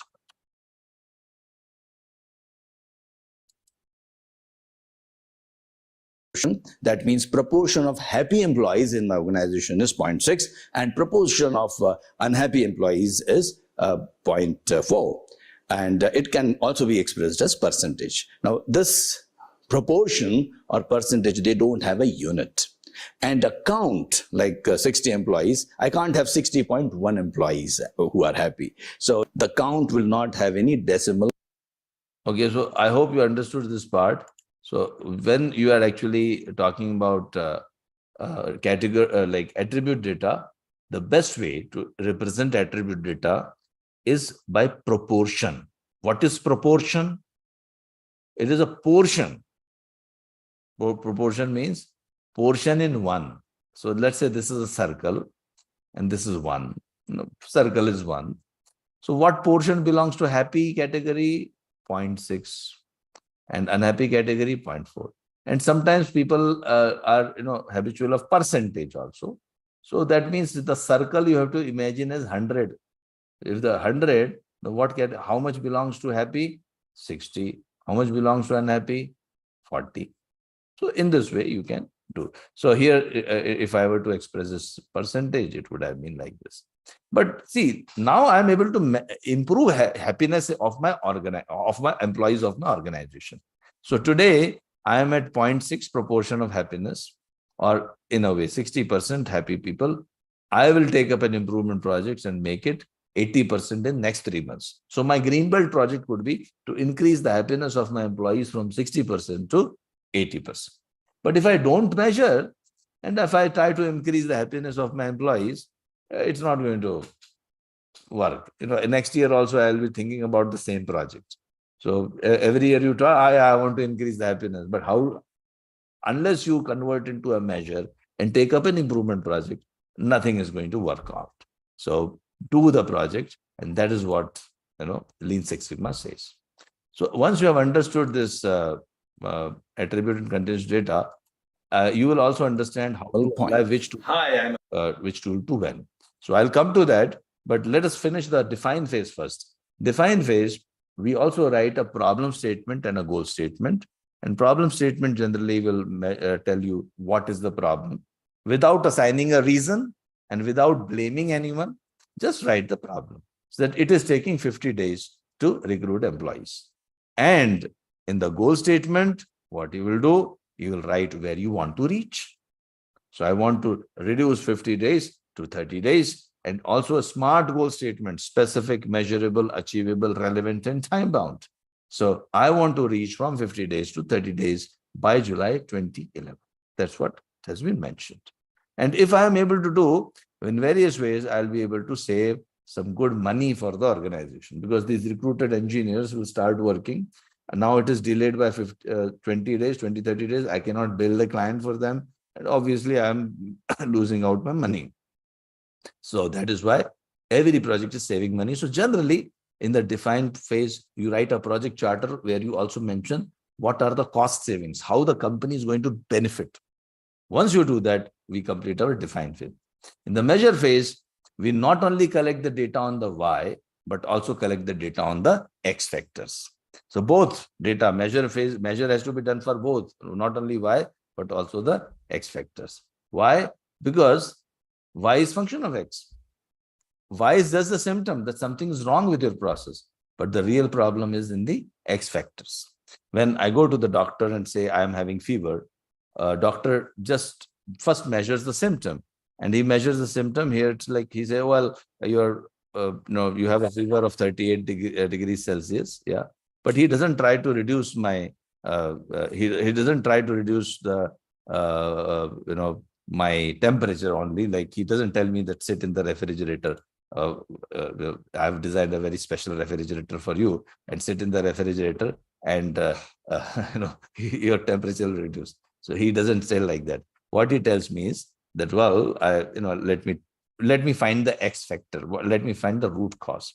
So the root cause is generally, he takes the data, he collects the data, blood sample and that, etc., X-ray, etc. And then after that, he says, well, the root cause of your fever is this. So he attacks the root cause. Similarly, a green belt is also like a physician, like a doctor. People come to him with a problem. Hey, my process is having difficulties. Customers are dissatisfied, delays, defects, errors. All these are diseases of the process. My process is having fever. And what, as a doctor, you collect the data. So that is why collection of data, measure phase is important, not only on Y, but also X factors. So we collect the data, and that's what we did. We collected the data, and this recruitment time was, we did, as I showed you already. So we did this was the data of a recruitment cycle time. We collected the data and we found that, average is this much, standard deviation is this much. And also we found whether the process is under control or not. So control limits and control also can be very easily done. So basic statistics, and don't worry, means, this, when you come to my sessions, I teach you those tools and techniques, how to do, where to click the right buttons, and you get all the things. But the control, just a minute. Yeah, so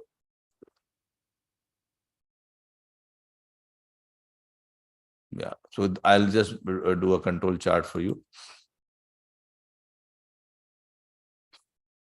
So here, a recruitment cycle time, if you see, it is under control, 36 to 64.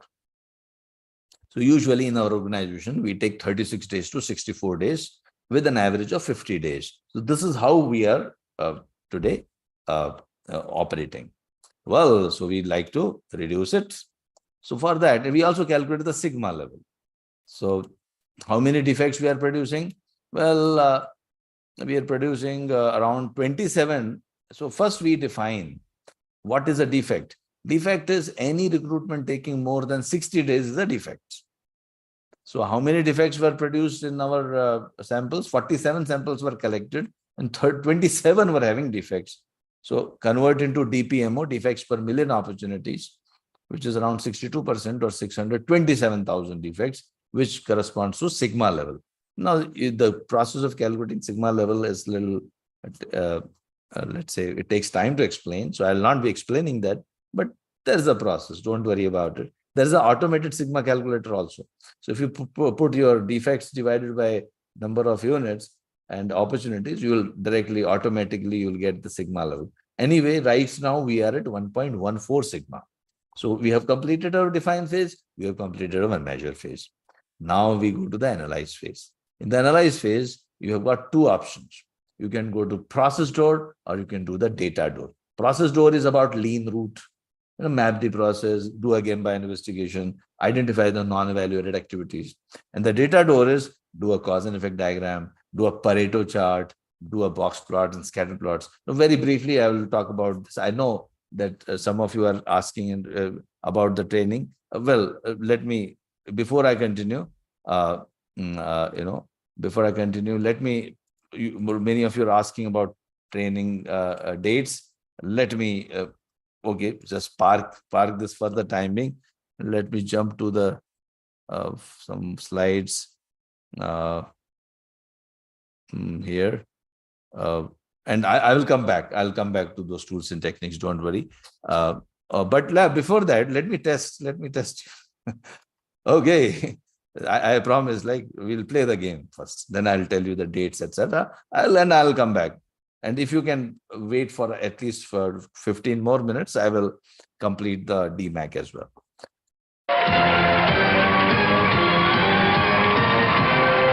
So, ladies and gentlemen, here is your chance to become a green belt. Inputs to a process are called. First question for $10,000. Inputs to a process are called. Inputs को किस अन्य नाम से जाना जाता है? The axis, the Y's, out of scope, or gauge R&R. Right answer will give you $10,000. Wrong answer will not give you anything. You have got all the lifelines. If you want to, if you're not sure, you can always take. Well, yes, you're right. It is X factors. X factors is the 10,000, gives you the $10,000. Yes. The output of the process is. Yes. Yes, most of you have given the right answer. Well, let me now you wanted to actually learn about. So I'll come back to the analyze phase tools, but let me tell you that you have got a great opportunity to become a green belt. So if you can just answer accordingly, I will just just answer this question if you are interested. This is a poll I am just conducting. So if you can just answer this question, I will send you all the details accordingly. And if you're interested in attending these training programs, we'll be happy to give you the details. You can always write to us as well. But right now also, I'll give you minimum information in the next 5 minutes. And I'll give you the dates also. I'll give you the timings as well. So most of you are telling that you are interested. Some of you are interested to attend immediately. Some of you are interested in attending a little later. So great and good to see that almost everyone is telling, those who have voted, at least those who have voted, everyone is telling that they are interested in the session. So thanks for that, actually. So those who are interested, I'll tell you the dates. By the way, if you become a green belt, you will get rid of inability to do anything if you face a problem. You'll not keep waiting for better opportunity or wait for promotion. Promotion will come back, come to you. Yeah. So these capabilities are very, very useful capabilities of analyzing the data, making data-oriented decisions. And I'll show you how to do a data analysis in a short while. But before that, let me tell you, you can reduce the cost, improve the quality, become a problem solver, consult your own organization, start on your own as well. So these are the training dates. We have Fridays training. One is Friday, Saturday training. One is batch is Saturday, Sunday. One batch is morning, 2 hours. One batch is evening, 2 hours. And the weekend batch is starting, the Saturday, Sunday batch is starting from 27th. And the Friday, Saturday batch is starting on 25th. So please join any of those batches. There are, this training. Yeah. the Monday, the weekday trainings are starting on Mondays. Okay, let me, yeah. So these weekdays training are starting on again August 30th and yeah, evening, either morning or evening. And you can even, come in all batches. If you miss out on something, come in all batches. Trainings are recorded. You can watch the recording as well. But if you want, and by the way, this is a foundation month. We have got a special offer for you. I'll give you a special offer as well.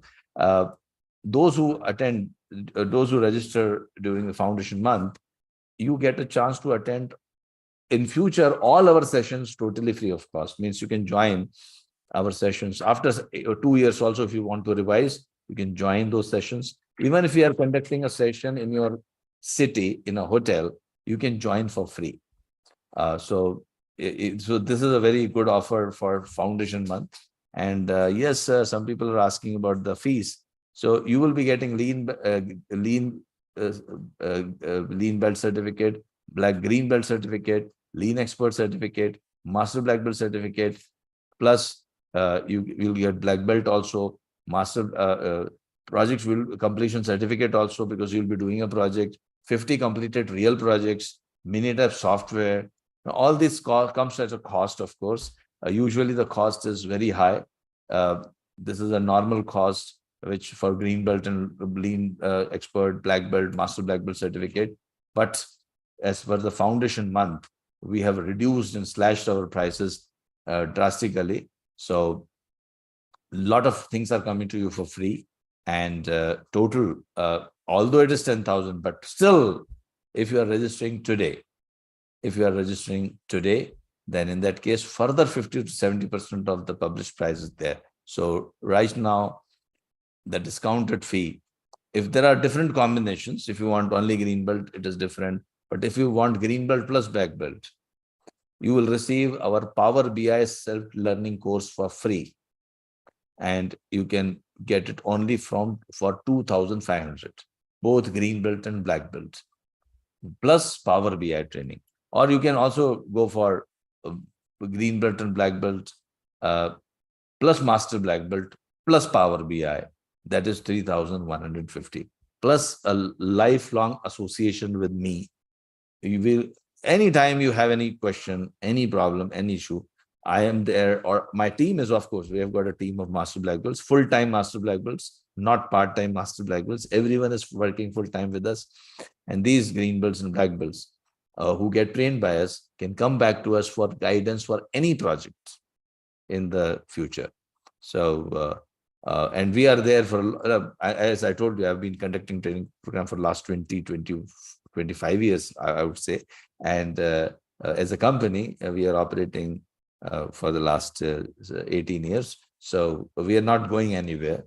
And the whole team is always there for you as long as you want our support. So this is our some offers. So please go for it if you are interested. Just register. There's a registration link given. Okay. Now, okay. Some people are tomorrow. Yeah. Tomorrow I'm also conducting one more session. Yes. So, but now let us go back. Let us go back to our project. So here we were talking about analyze phase, right?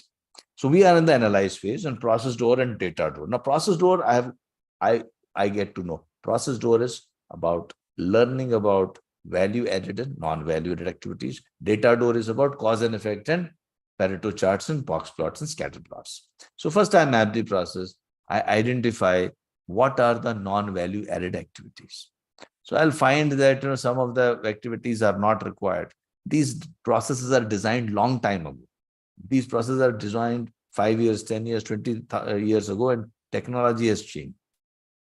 So a lot of things are not needed. So you remove the non-value added steps. This you do with the help of the team. Once you do that, your cycle times would reduce. But now you also can try the data approach, where you first do a cause and effect diagram. Cause and effect diagram is about brainstorming on man, machine, material, method, and measurement, the 6 M's. What are the causes? What are the issues? So here you have got material related issues, man measures, the mankind measures, material uh, uh, methods. So we call it 6 M's. What are the 6 M's? Machine, mankind, method, measures, measurement, and mother nature. Just to make it M, you have mother nature. So the team brainstorms. So you get the people in the room and ask them to brainstorm on all these branches, so that people don't focus only on mankind. Means don't blame the people, but you have lots of things like machine, methods, etc. to uh, you know find the root causes on. And that's this company. This actually they brainstormed. They brought the people together in a room and they brainstormed on the possible causes. Now, there are so many causes. I can't work on each and every cause. So what I do, I apply Pareto analysis. So I do voting. So people have voted.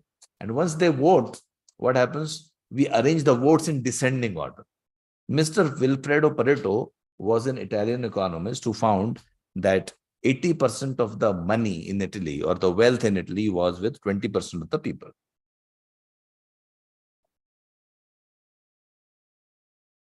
So this is known as 80-20 rule, Pareto's principle, 80-20 rule. So what we have to do, we have to understand our 80% of the problems are due to which 20% of our X factors. So although reasons are many, but what you do, you collect the data and arrange the causes in the descending orders.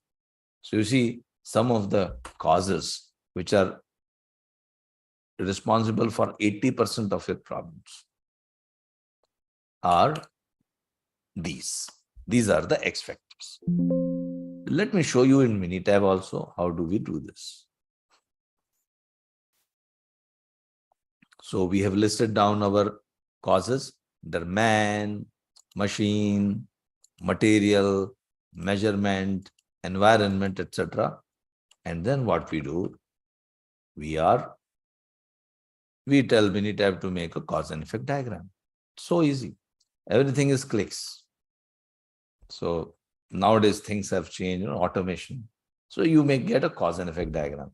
You will just conduct a brainstorming session. That's it. Once you do a cause and effect diagram, now you list down which reason is occurring. So any delay you find, any delay you see, write down the reason. So you have written down all the reasons. Some of the reasons will occur more times. Frequency of their occurrence will be more and more. You can see assessment time, job description not available. So how many times each reason is coming? I'll tell Minitab, please give a Pareto chart for me. And when I do a Pareto chart, Minitab will calculate the reasons and it will tell you, okay, assessment time is highest, JD not job description not available, approval time, types of hiring. These are 4 or 5 causes which are responsible for almost 80% of my problems. So don't focus on other causes, just focus on these top causes. And once you focus on these top causes, then in that case, you get your root causes. Now, still you have, if you're willing to stay for a long time, let me show you some advanced tools. Okay. Now I have got my causes.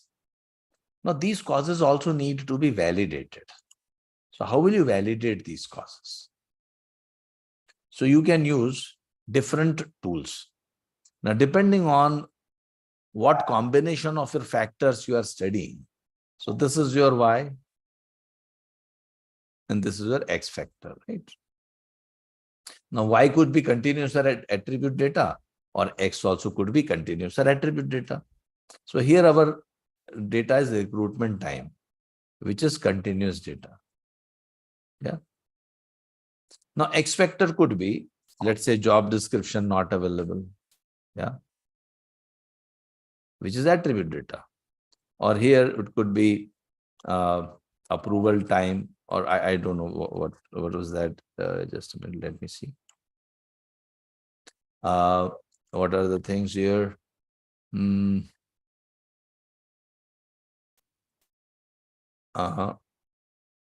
Approval time. Yeah, approval time is. So approval delay was one of the things, approval time. So approval time is continuous data. So I have not, when I am dealing with continuous data and continuous data, I'm trying to validate, is approval time really affecting my recruitment time? Using data-oriented approach, what I will do a scatter plot. Scatter plot means this is recruitment time, and this is approval time. If I see recruitment time increases with approval time increase, I would say, yes, approval time matters. Approval time is root cause. Means approval time is related to recruitment time. If I reduce approval time, if I work on reducing approval time, it will reduce my recruitment. So the root cause is approval time. But if the scatter plot throws something like this, approval time is either 5 days or 10 days, doesn't matter. Recruitment time could be anything.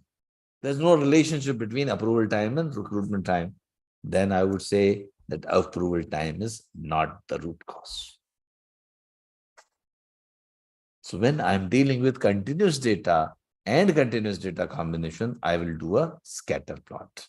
So let us do a scatter plot here for the relevant data. I want to know recruitment time, is it affected by approval time? So I will do a scatter plot. Okay, Minitab, please do the scatter plot.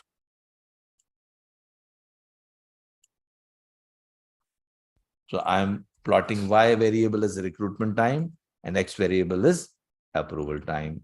Okay. Well, it appears that, approval time is affecting the recruitment time, so approval time is the root cause, it's validated.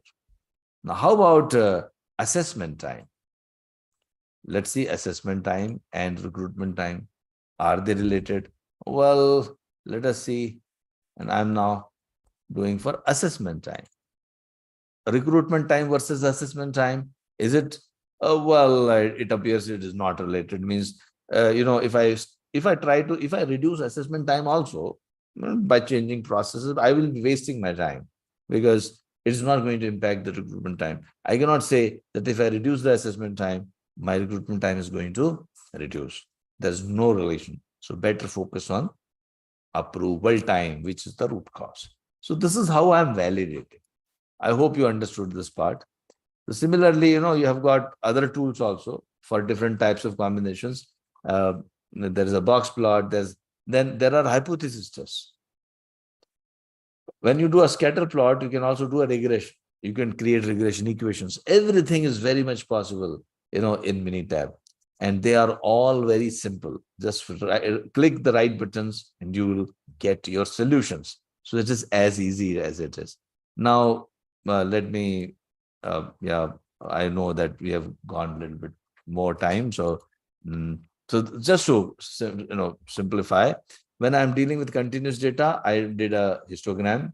When I'm dealing with attribute data, I do a Pareto chart. When I'm having continuous and attribute data, I will use a box plot. And when I'm having continuous data, I use a scatter plot. And when I'm having attribute and attribute data, I have a Pareto chart. Let me show you the box plot also.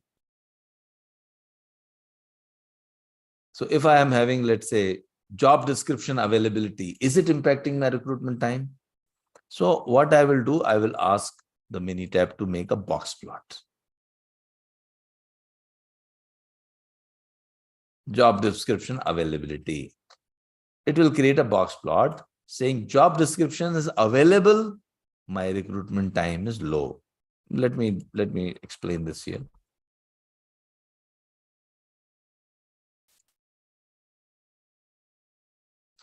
Job description is available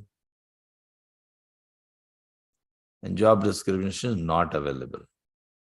So in cases where the job description of the employee was available, ready-made, the time taken was less. This is the time taken, recruitment time taken. And here it was high. Okay. And this is actually interpreted as box plot. The whole data is divided into 4 quadrants. So I can say, yes, job availability, job description availability matters. But if it is like this, let me change it here. If the data is something like this,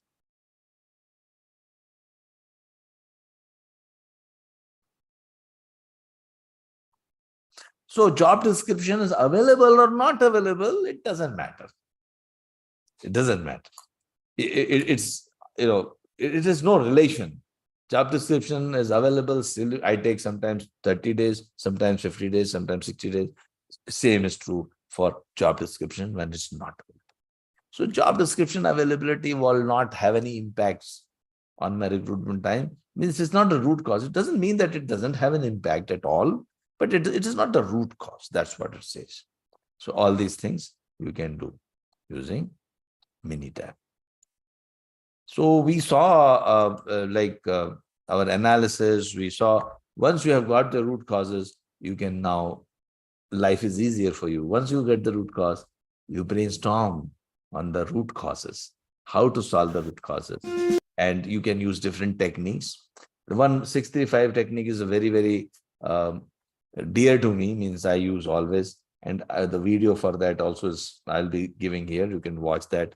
You will also watch, I told you, I gave you an FMEA video, failure modes and effects analysis. Please do watch that video. You will get a lot of information. So the improve phase, you get lots of ideas. You generate ideas. Once you generate ideas, you write for each root cause, you give solutions. And once you give solutions and implement those solutions, you would like to hold the gains for a long, long time. So you would like to control the process by giving recommendations of control charts. You will manage your process using control charts. You will manage your process using, let's say, you'll develop some control plans which will have regular trainings to the employees so that they don't forget the new process. The new process becomes the new DNA of your organization. And in this case, by improving, applying those techniques on the root causes, the organization was able to reduce the recruitment cycle time. And let me show you that whole improvement, how it looked like on a control chart. So this is the real case, actually, which I just showed it to you.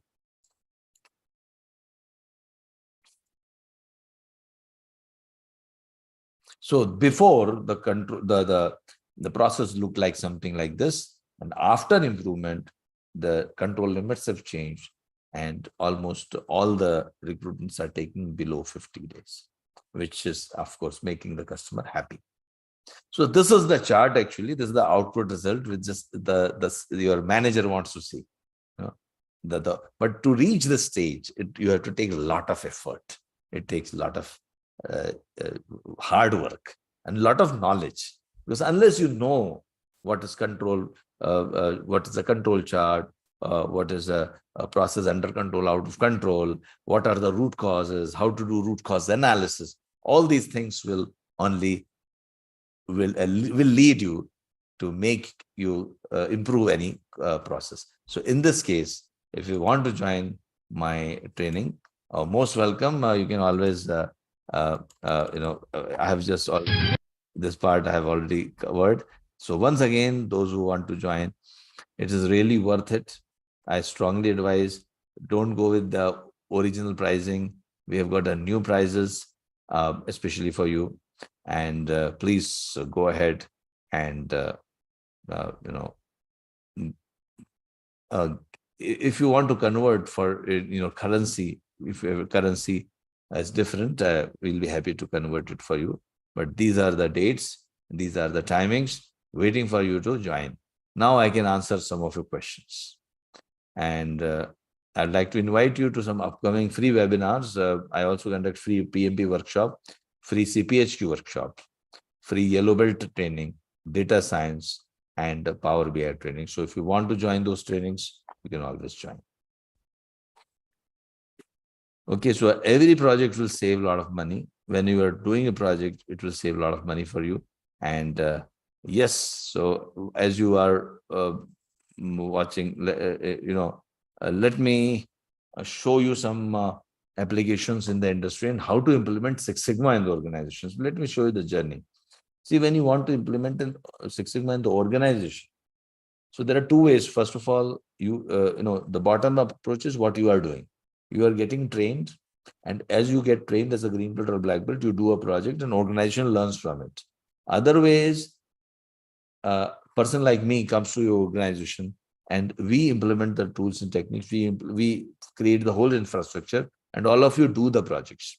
So in order to establish that concept, what you have to do, you have to search for improvement opportunities in your departments. So we have department A, department B, department C.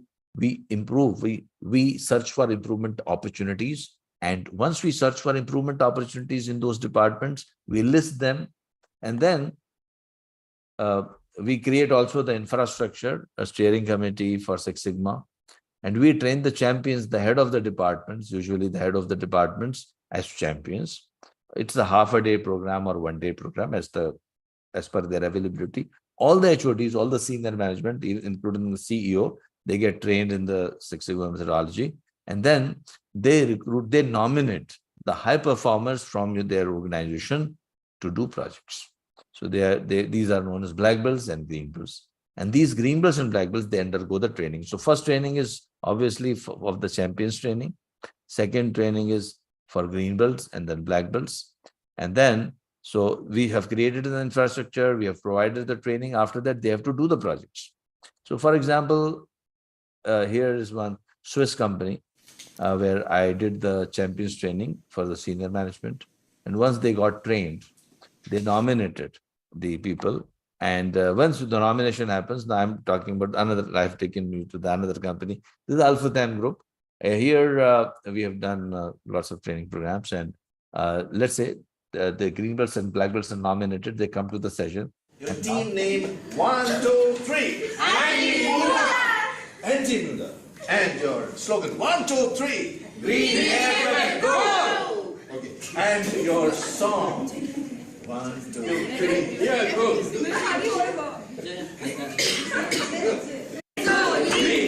Let's go team. We are the champions. We are the team. Wow. Yay!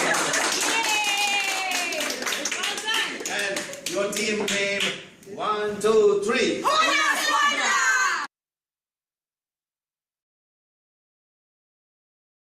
So here what's happening is that you are all getting it, getting the people doing the projects in groups and multiple teams, multiple projects. And in the next 3 to 4 months, you will see 5 projects, 10 projects being completed. Or if some companies even go for 20 projects. And once the projects are completed, the green belts and black belts present their project to the senior management, and then they get certified. So this is for if you are doing in-house training. But if you are doing an open house training like this, then in that case, the project is done along with you. I'll be doing the project. And that project itself, it contains all the real data, etc. We do it together, and then we certify on basis of that. Well, we have Alex with us, and he has done excellent Lean and Six Sigma projects in National Healthcare Service and in hospitals. So, Alex, would you like to tell us something? So, this is National Healthcare Service in UK, where we have done lots of projects. So, well, we have Alex. Hello. Alex, would you like to tell us something about it? Hello, I'm Alex Wells, Head of Service Improvements at the Royal Liverpool University Hospital. I've been really fortunate to present today on how us as a trust are using Lean and Six Sigma principles to deliver better care for our patients. I've presented today on a lot of the work that we've done around how we've improved patient outcomes, reducing mortality, improving length of stay, and also talked about how we can actually realise some financial benefits from that. Over the past 2 years, we've been really fortunate that we've done some good work, and it's actually delivered us £2 million worth of quality efficiencies through delivering better patient care. So that was about the overall journey. And then once the organization take up improvement projects, they don't stop in just 1 year or with 20 green belts or black belts. They keep on, training people, and people keep doing projects. And this is the company, one of the logistics company, where My 10 name years. is Mohammed Al-Bayati. I'm the CEO of NAPL. Through Anexas, Mr. Amitabh has teach me and more than 1,000 employee of NAPL, Six Sigma and Lean processes. This affected our bottom lines by millions of riyals, and it is having a big impact in changing our company from a local company to a regional or multinational company. Thanks to Anexas and Mr. Amitabh. Thank you very much. So companies, they actually do, lots of projects now, and then they keep implementing year after year. So it's like a never-ending process improvement journey where you like to improve every time. Well, yeah. So sorry, in fact, I have taken a little more time, and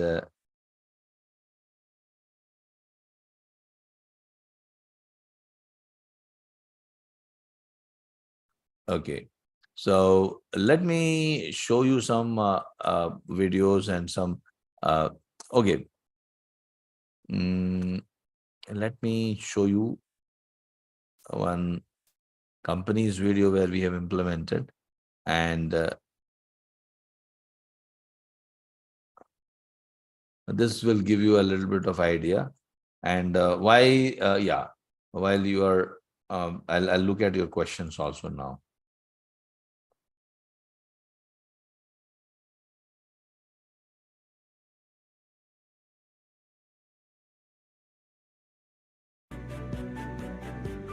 So I reached out to our operations team, and we headed straight here to Formula Rossa, one of the signature rides here at Ferrari World at Abu Dhabi, and we decided to work on how we could increase the reliability of the time it takes to update our queue time boards, because as you know, every minute that guest waits in a queue line is super important.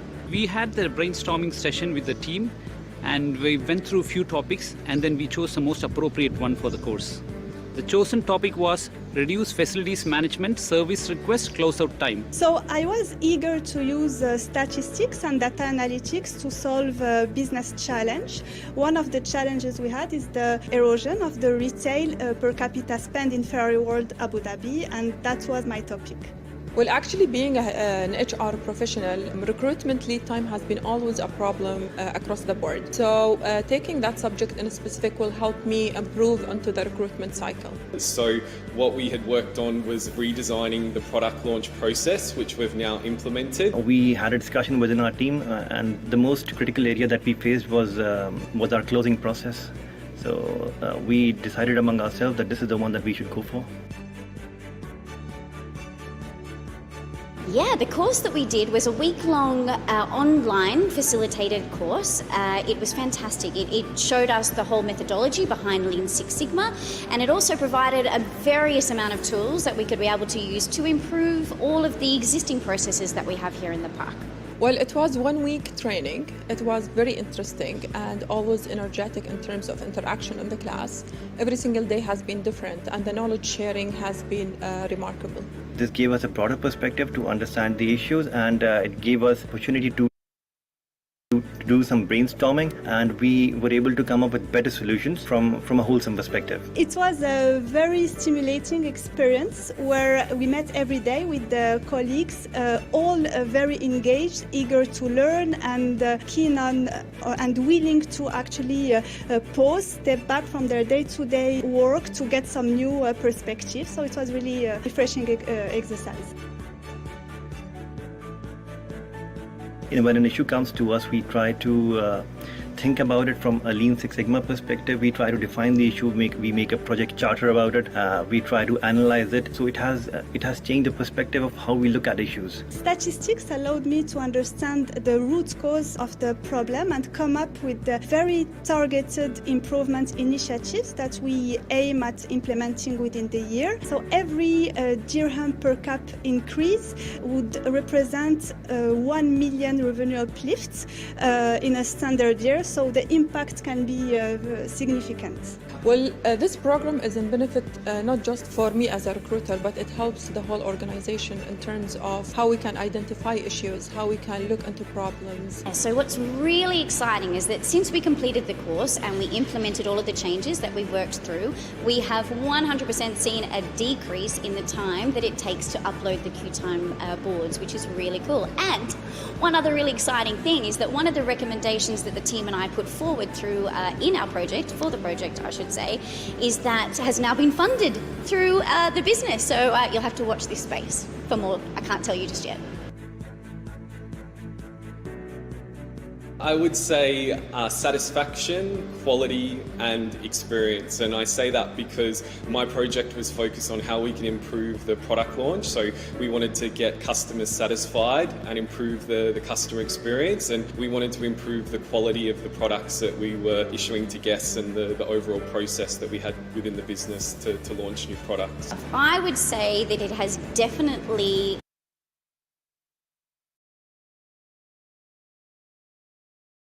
Okay, I see one question. One of the persons, I think Rizwan, are you still there? Rizwan Azam, if you're still there. So one of the questions you had asked when we were talking about the chocolate example, right? Lower specification limit, upper specification limit. If you're giving more than 103 grams of chocolates to the customer will not complain. So, but the thing is, your customer is not only the final customer, your customer is also the management, your own organization. They're telling you, don't give more chocolate, 97 to 103 grams. So if you go do less, that is also a defect. And if it goes more, it is also a defect. So it is more, it's a defect for the organization. So both ways, it should be. Brought consistency to the team, awesome efficiency for sure. And the only other word I can kind of think of is it's brought alignment, not only alignment within the department, but with all of our rides here, also alignment within the business and even with our competitors. So it's a win-win.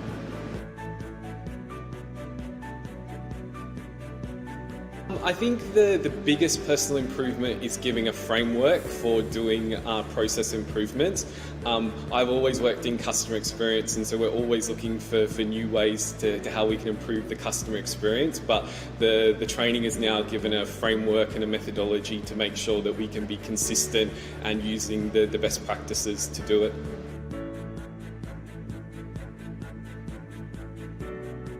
I'd say that while a green belt certified professional learn how to identify variations in a process, the green belt expert would really act as a change agent within the company and lead very complex and large-scale projects. So I would love to.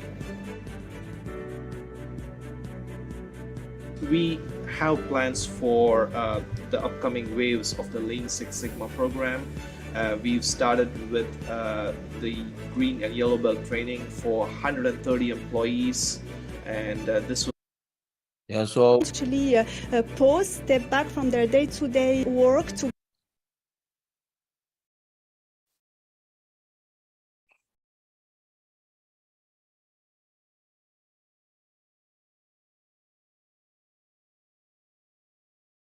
Okay, any other questions? So I'd like to invite you once again to our training programs, and lots of trainings are there which we offer, and we are waiting for you to join.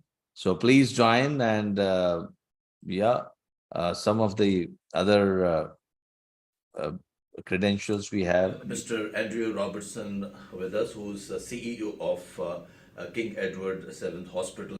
So in the hospitals also, a lot of hospitals in Europe and Australia, in Saudi Arabia, in UAE, we have implemented, in Qatar also, we have implemented. So it's applicable to all industries, just wanted to tell you. Okay, so I think with that, we can, maybe I'll just play some videos from, let's say, different industries. If you want to learn about how Lean Six Sigma is applicable to different industries, so let me play some videos.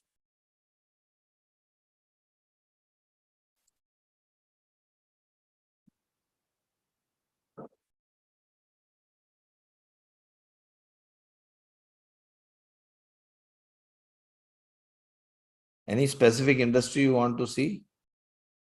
Okay, I will just put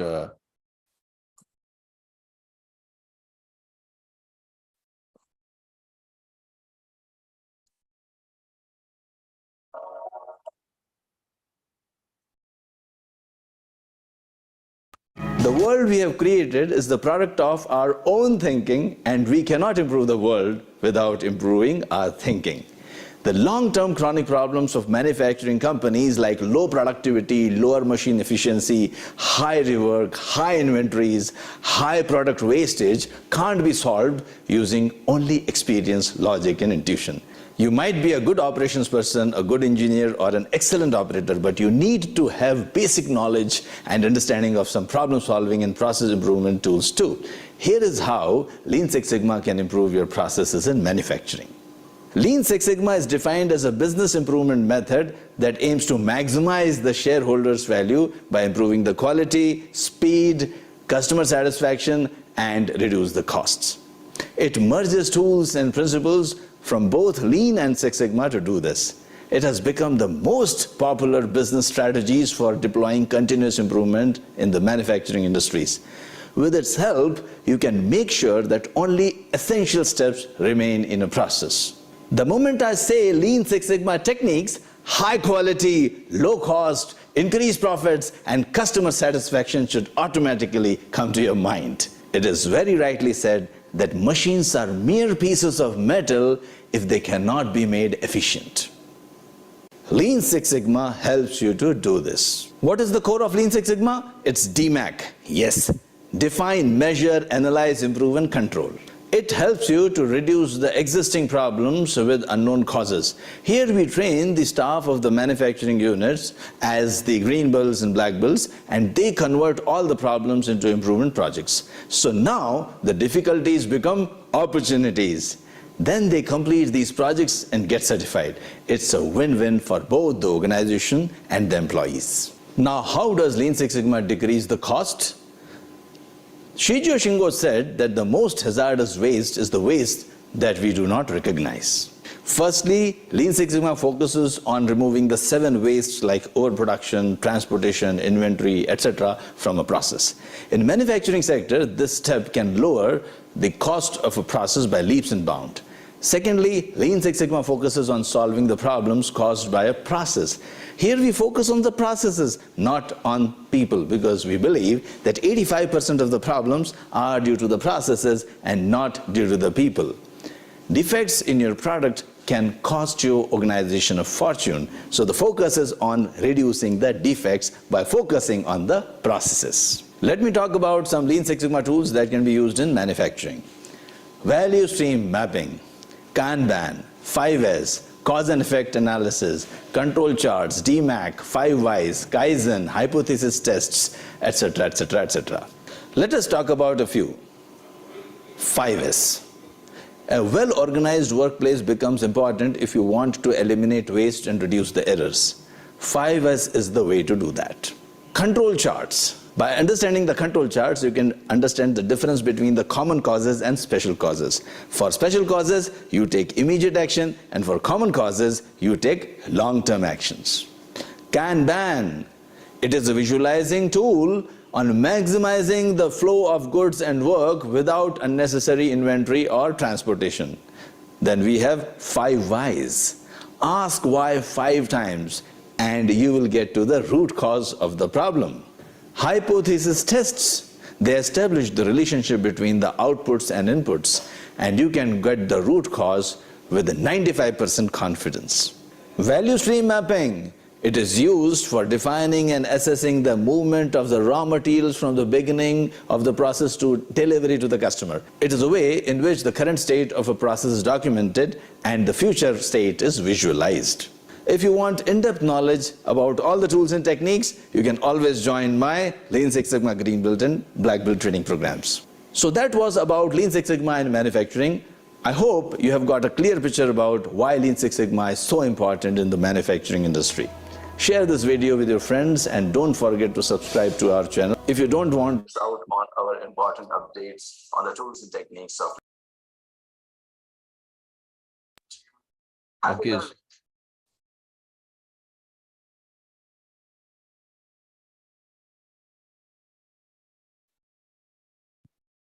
Okay, so let me show you one more, which is related to construction, lean construction. There are so many stakeholders in construction industry: the customer and the users of your building or construction, the project organization, the contractors, and the staff at the construction site. Lean has something for everyone. Of course, our primary objective is to satisfy the customers, both external and internal, so you can reduce the project delays and quality defects in your organization. You can improve the safety of the employees at the construction site, reduce the inspection times and non-compliances, drastically cut down on the rework resulting from errors. We have even reduced the architectural designing time in many cases to almost 50% of the original time by eliminating the wastes in the process. Once a process has been perfected with the lean methods, there are safeguards as well as checks and balances put into place to ensure that this efficiency continues through the life of a building or structure that has been constructed. In this particular industry, errors mean danger and extremely costly rework using expensive raw materials. So taking the time to eliminate errors before they happen is crucial to the success of any company specializing in constructing any type of building or dwelling. If a construction company is looking to minimize defects, then Lean course can really help the bottom line and make a huge difference. You can even combine it with Six Sigma and make it Lean and Six Sigma implementation to take the advantage of statistical tools also. The employees take up improvement projects after getting trained as green belts and black belts. They focus on identifying and eliminating any unnecessary waste in that particular system. This is one aspect of lean certification methodology that creates great demand for certified professionals, especially true in the construction industry. A specialized lean certification in construction will give the employees the tools they need to improve the quality of whatever they are building.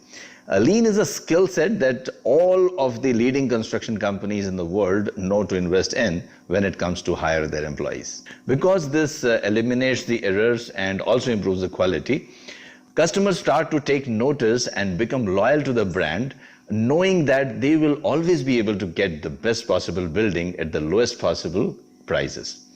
Companies who utilize lean methods know the importance of quality, and the quality of their employees are at the top of the list. Certified employees are a resource that construction companies are willing to invest in.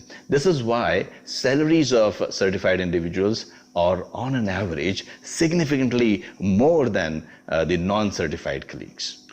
This also improves the overall corporate culture within a construction company. Because of the certified individuals, everyone knows their role and expectations within the company and exactly how teams need to work together to bring about the positive changes. I am a Lean and Six Sigma certified Master Black Belt, have implemented Lean in many construction industries, and would like to invite you to my Lean construction training programs. Do share this video with your friends in construction industry and let me know on what topic I should make my next video.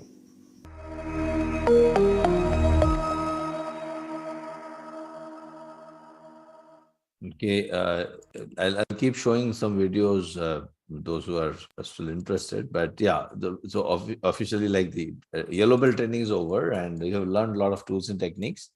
But in case you are interested in watching some videos which are related to Six Sigma in different industries, you can stay on. Sector needs to meet certain standards and customer expectations on quality, but this is specifically true for telecommunication industry. The businesses are becoming so competitive that if a company fails to meet the expectations of its customers, it will directly impact its sales and reputation. To gain an edge over your competition, you need to improve your efficiency, reduce the defects, reduce errors, increase the customer satisfaction, and increase profits. Seems impossible? It is definitely not impossible. Let's see how we can make it possible using Lean Six Sigma in telecommunication. At Anexas, we have completed many Lean Six Sigma projects for our telecommunication clients. Some of the projects are reducing the billing errors, timeliness of billing, reducing complaints resolution time, increasing circle market share, improving the call completion ratio, which is a result of network quality, timeliness and quality of new schemes that are launched from time to time, improving ARPU, that is average revenue per unit, reducing customer churn, and improving sales productivity. In the telecom industry, Lean Six Sigma can be instrumental in identifying the issues on time. Let me talk about two projects and the tools used in them. The first one is about a telecom company where the order error rate for order provisioning campaigns was 20%. Lean Six Sigma project was taken up by the trained black belts, and they used DMAC methodology of define, measure, analyze, improve, and control. Cause and effect diagram was used to brainstorm on all the potential causes, and Pareto analysis, that is 80-20 principle, narrowed down the causes to a vital few, which were incorrect code assignment, duplicate orders, incompatible orders accepted, order entry errors, and code errors. These causes were validated using box plots, scatter plots, and hypothesis tests. Use of FMEA, which is a method of taking preventive actions so that you don't commit an error, along with brainstorming techniques like 635, successfully brought down the order error rate to just 0.5%. This saved $10 million for the company and reduced the customer complaints by 90%. The telecom company has been able to sustain these improvements over the last 5 years using control charts. The second project is about a mobile services provider in Europe and Middle East which faced an issue of value-added services reversal in prepaid connections. DMAC project was undertaken by trained black belts. Root cause analysis and hypothesis tests revealed customer service agents were erroneously deactivating value-added services while providing customer service. Pokayoke was utilized to prevent such mistakes. Oh, what is Pokayoke? Yeah, it is a way to devise the system in a way that even by mistake, you cannot commit a mistake. 5 whys diagram was used where we ask why 5 times to get to the root causes. FMEA was used to find the possible causes of such failure modes in the entire range of customer service activities. Round-robin brainstorming generated many ideas to bring inadvertent errors down. Additional audits were initiated to prevent manual errors which were difficult to eliminate. The change in VAS service was made impossible without customers' recorded concurrence. As 100% recording was initiated, each case became verifiable and led to increased consciousness among the agents.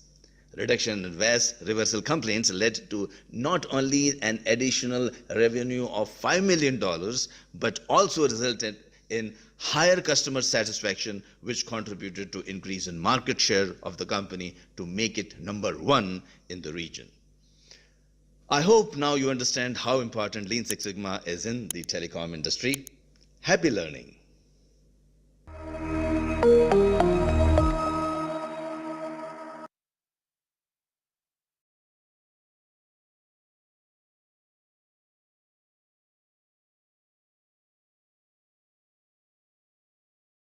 Okay, so once again, yeah, we'll keep showing the videos, and I would like to take leave from here, and like my team members will show some videos.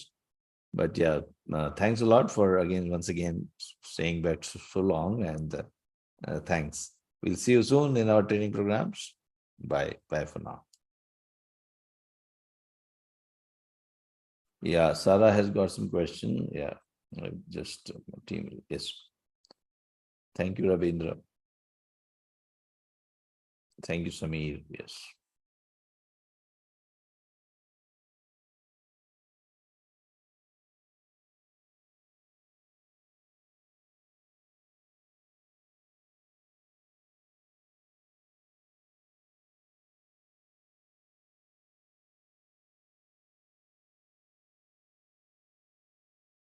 Thank you. Thank you, Sumaya.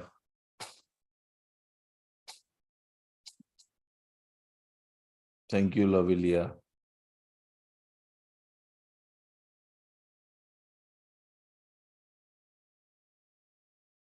Thanks, Mohammed. Yes. Thank you, Abdullah Aisha.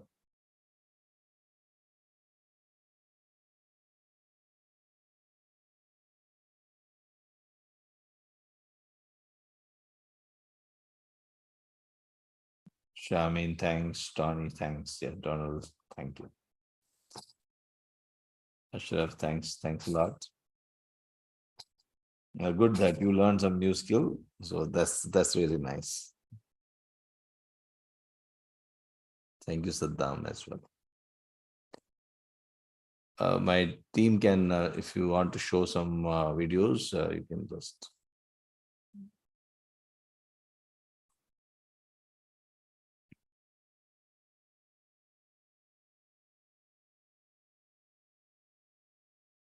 They ask the question that they want to do improvements or improvement projects, and their organization is not allowing them to do so. Now, this is very strange. This can be due to two reasons. One, your organization doesn't see any benefit of you doing a project. That is one. And second, maybe the person to whom you are reporting to, the person is having a feeling of loss of power if you do the project. Both the cases can be easily taken care of. In the first case, you have to write a good business case.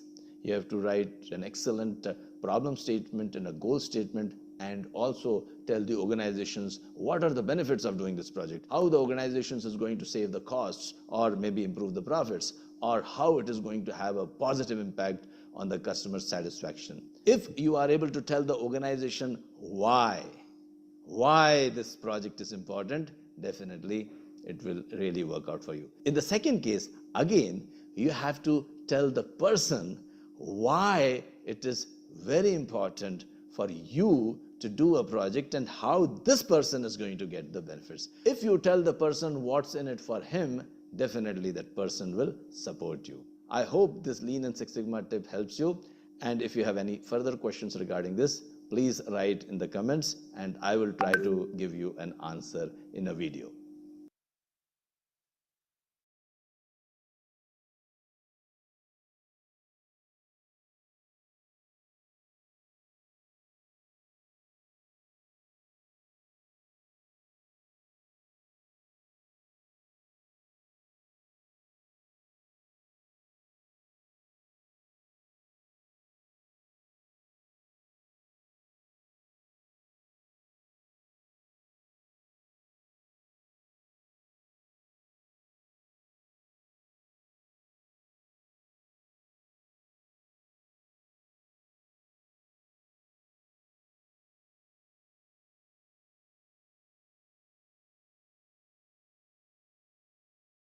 When we think of Lean and Six Sigma, we automatically think of improvement. And is there any sector that doesn't have any scope for improvement? Of course not.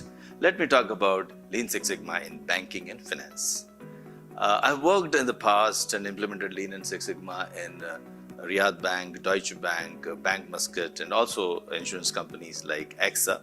And I've seen Lean Six Sigma perform wonders in all these industries.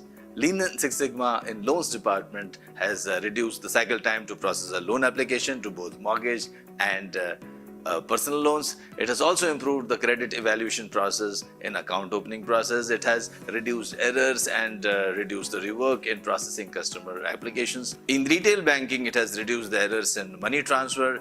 Imagine the time, money and effort saved after eliminating the errors. In many accounting firms, we have reduced the cycle times by doing a current state and a a future state of a process by doing a value stream mapping, and we have drastically sometimes reduced the cycle times by 80 to 90%. How do we do that? In these companies, the people, the staff or the employees of the organizations are trained as green belts and black belts. So they are trained in all these tools and techniques. They will take improvement projects and they would be certified as green belts and black belts. Once they have completed the projects, naturally there is a very positive impact on the strategic business objectives of the organization. So imagine that 20 to 30 green belts and black belts doing lots of projects simultaneously, what great impact it would have on the organization. In fact, I can go on and on telling about the benefits of Lean Six Sigma in finance and banking, but if you want me to share some more case studies, then what I would request you is that please click the like button, and if I see around 1,000 likes, then I will be happy to present some case studies, and I have got many of them. So keep learning till then. Thank you.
Okay, Mr. Abdul Rahman wants healthcare, right? I'll just play the healthcare part.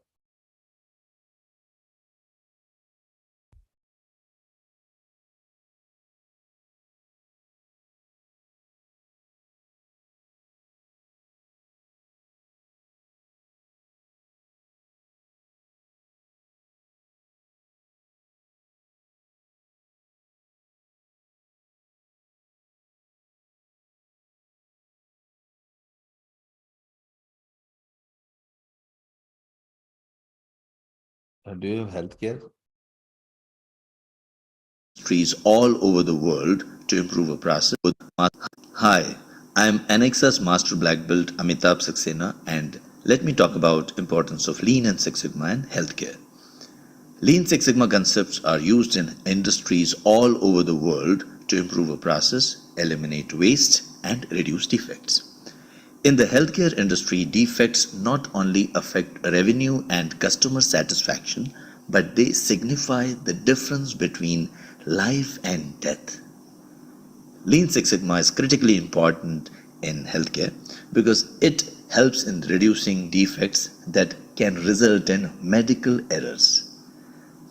There are so many challenges in the healthcare industry, like an aging population, shortage of workers, increasing litigation, and many more that require long-term improvement. Because healthcare industry deals with saving lives, errors cannot be accepted at any cost.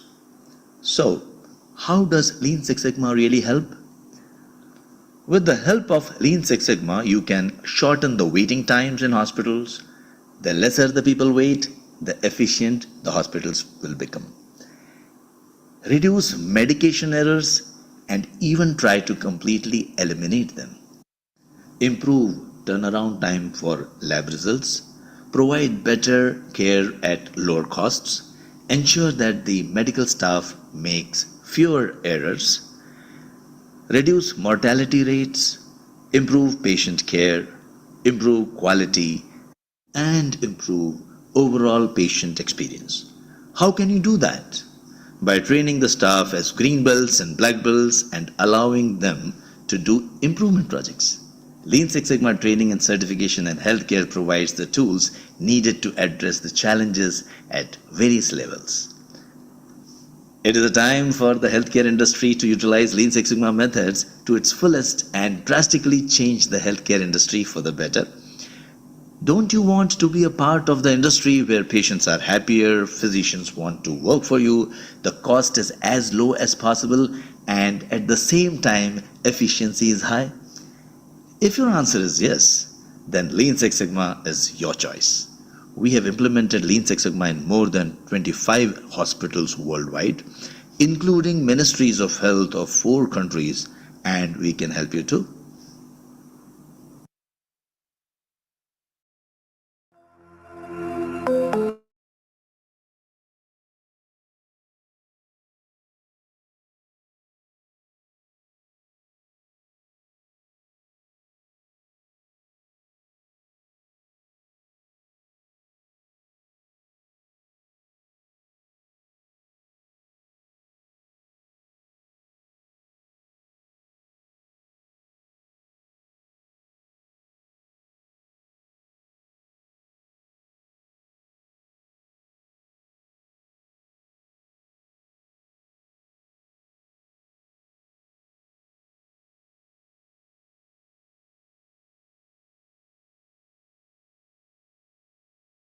One of the commonly asked questions about Lean and Six Sigma is that it stresses too much on data. Means if there is no data, you cannot do a project. Now that is not true. If you have data, then you will be able to do a better project and you will be able to do a good root cause analysis. But even if you don't have data, there are other tools as well, like process mapping. Map the process, go to the field, Gemba investigation. And one more tool is there that if you don't have any data, at all, then you can try FMEA, Failure Modes and Effects Analysis. It's a tool where you imagine how at every step your process will fail. Step by step, you imagine how you are going to fail, what is the severity of that failure, what is the severity of the failure mode, what are the occurrence, how often that cause occurs, and what are the existing controls and how effective they are. And even you give some ratings like severity, occurrence, and detection rating, and multiply all these 3 ratings to get your risk priority number. If you want to learn more about the tool, I have got a video on Anexas YouTube channel where I have talked about FMEA in detail. You can always have a look there. And if you have any other questions, please let me know. I'll be happy to answer your questions through the videos.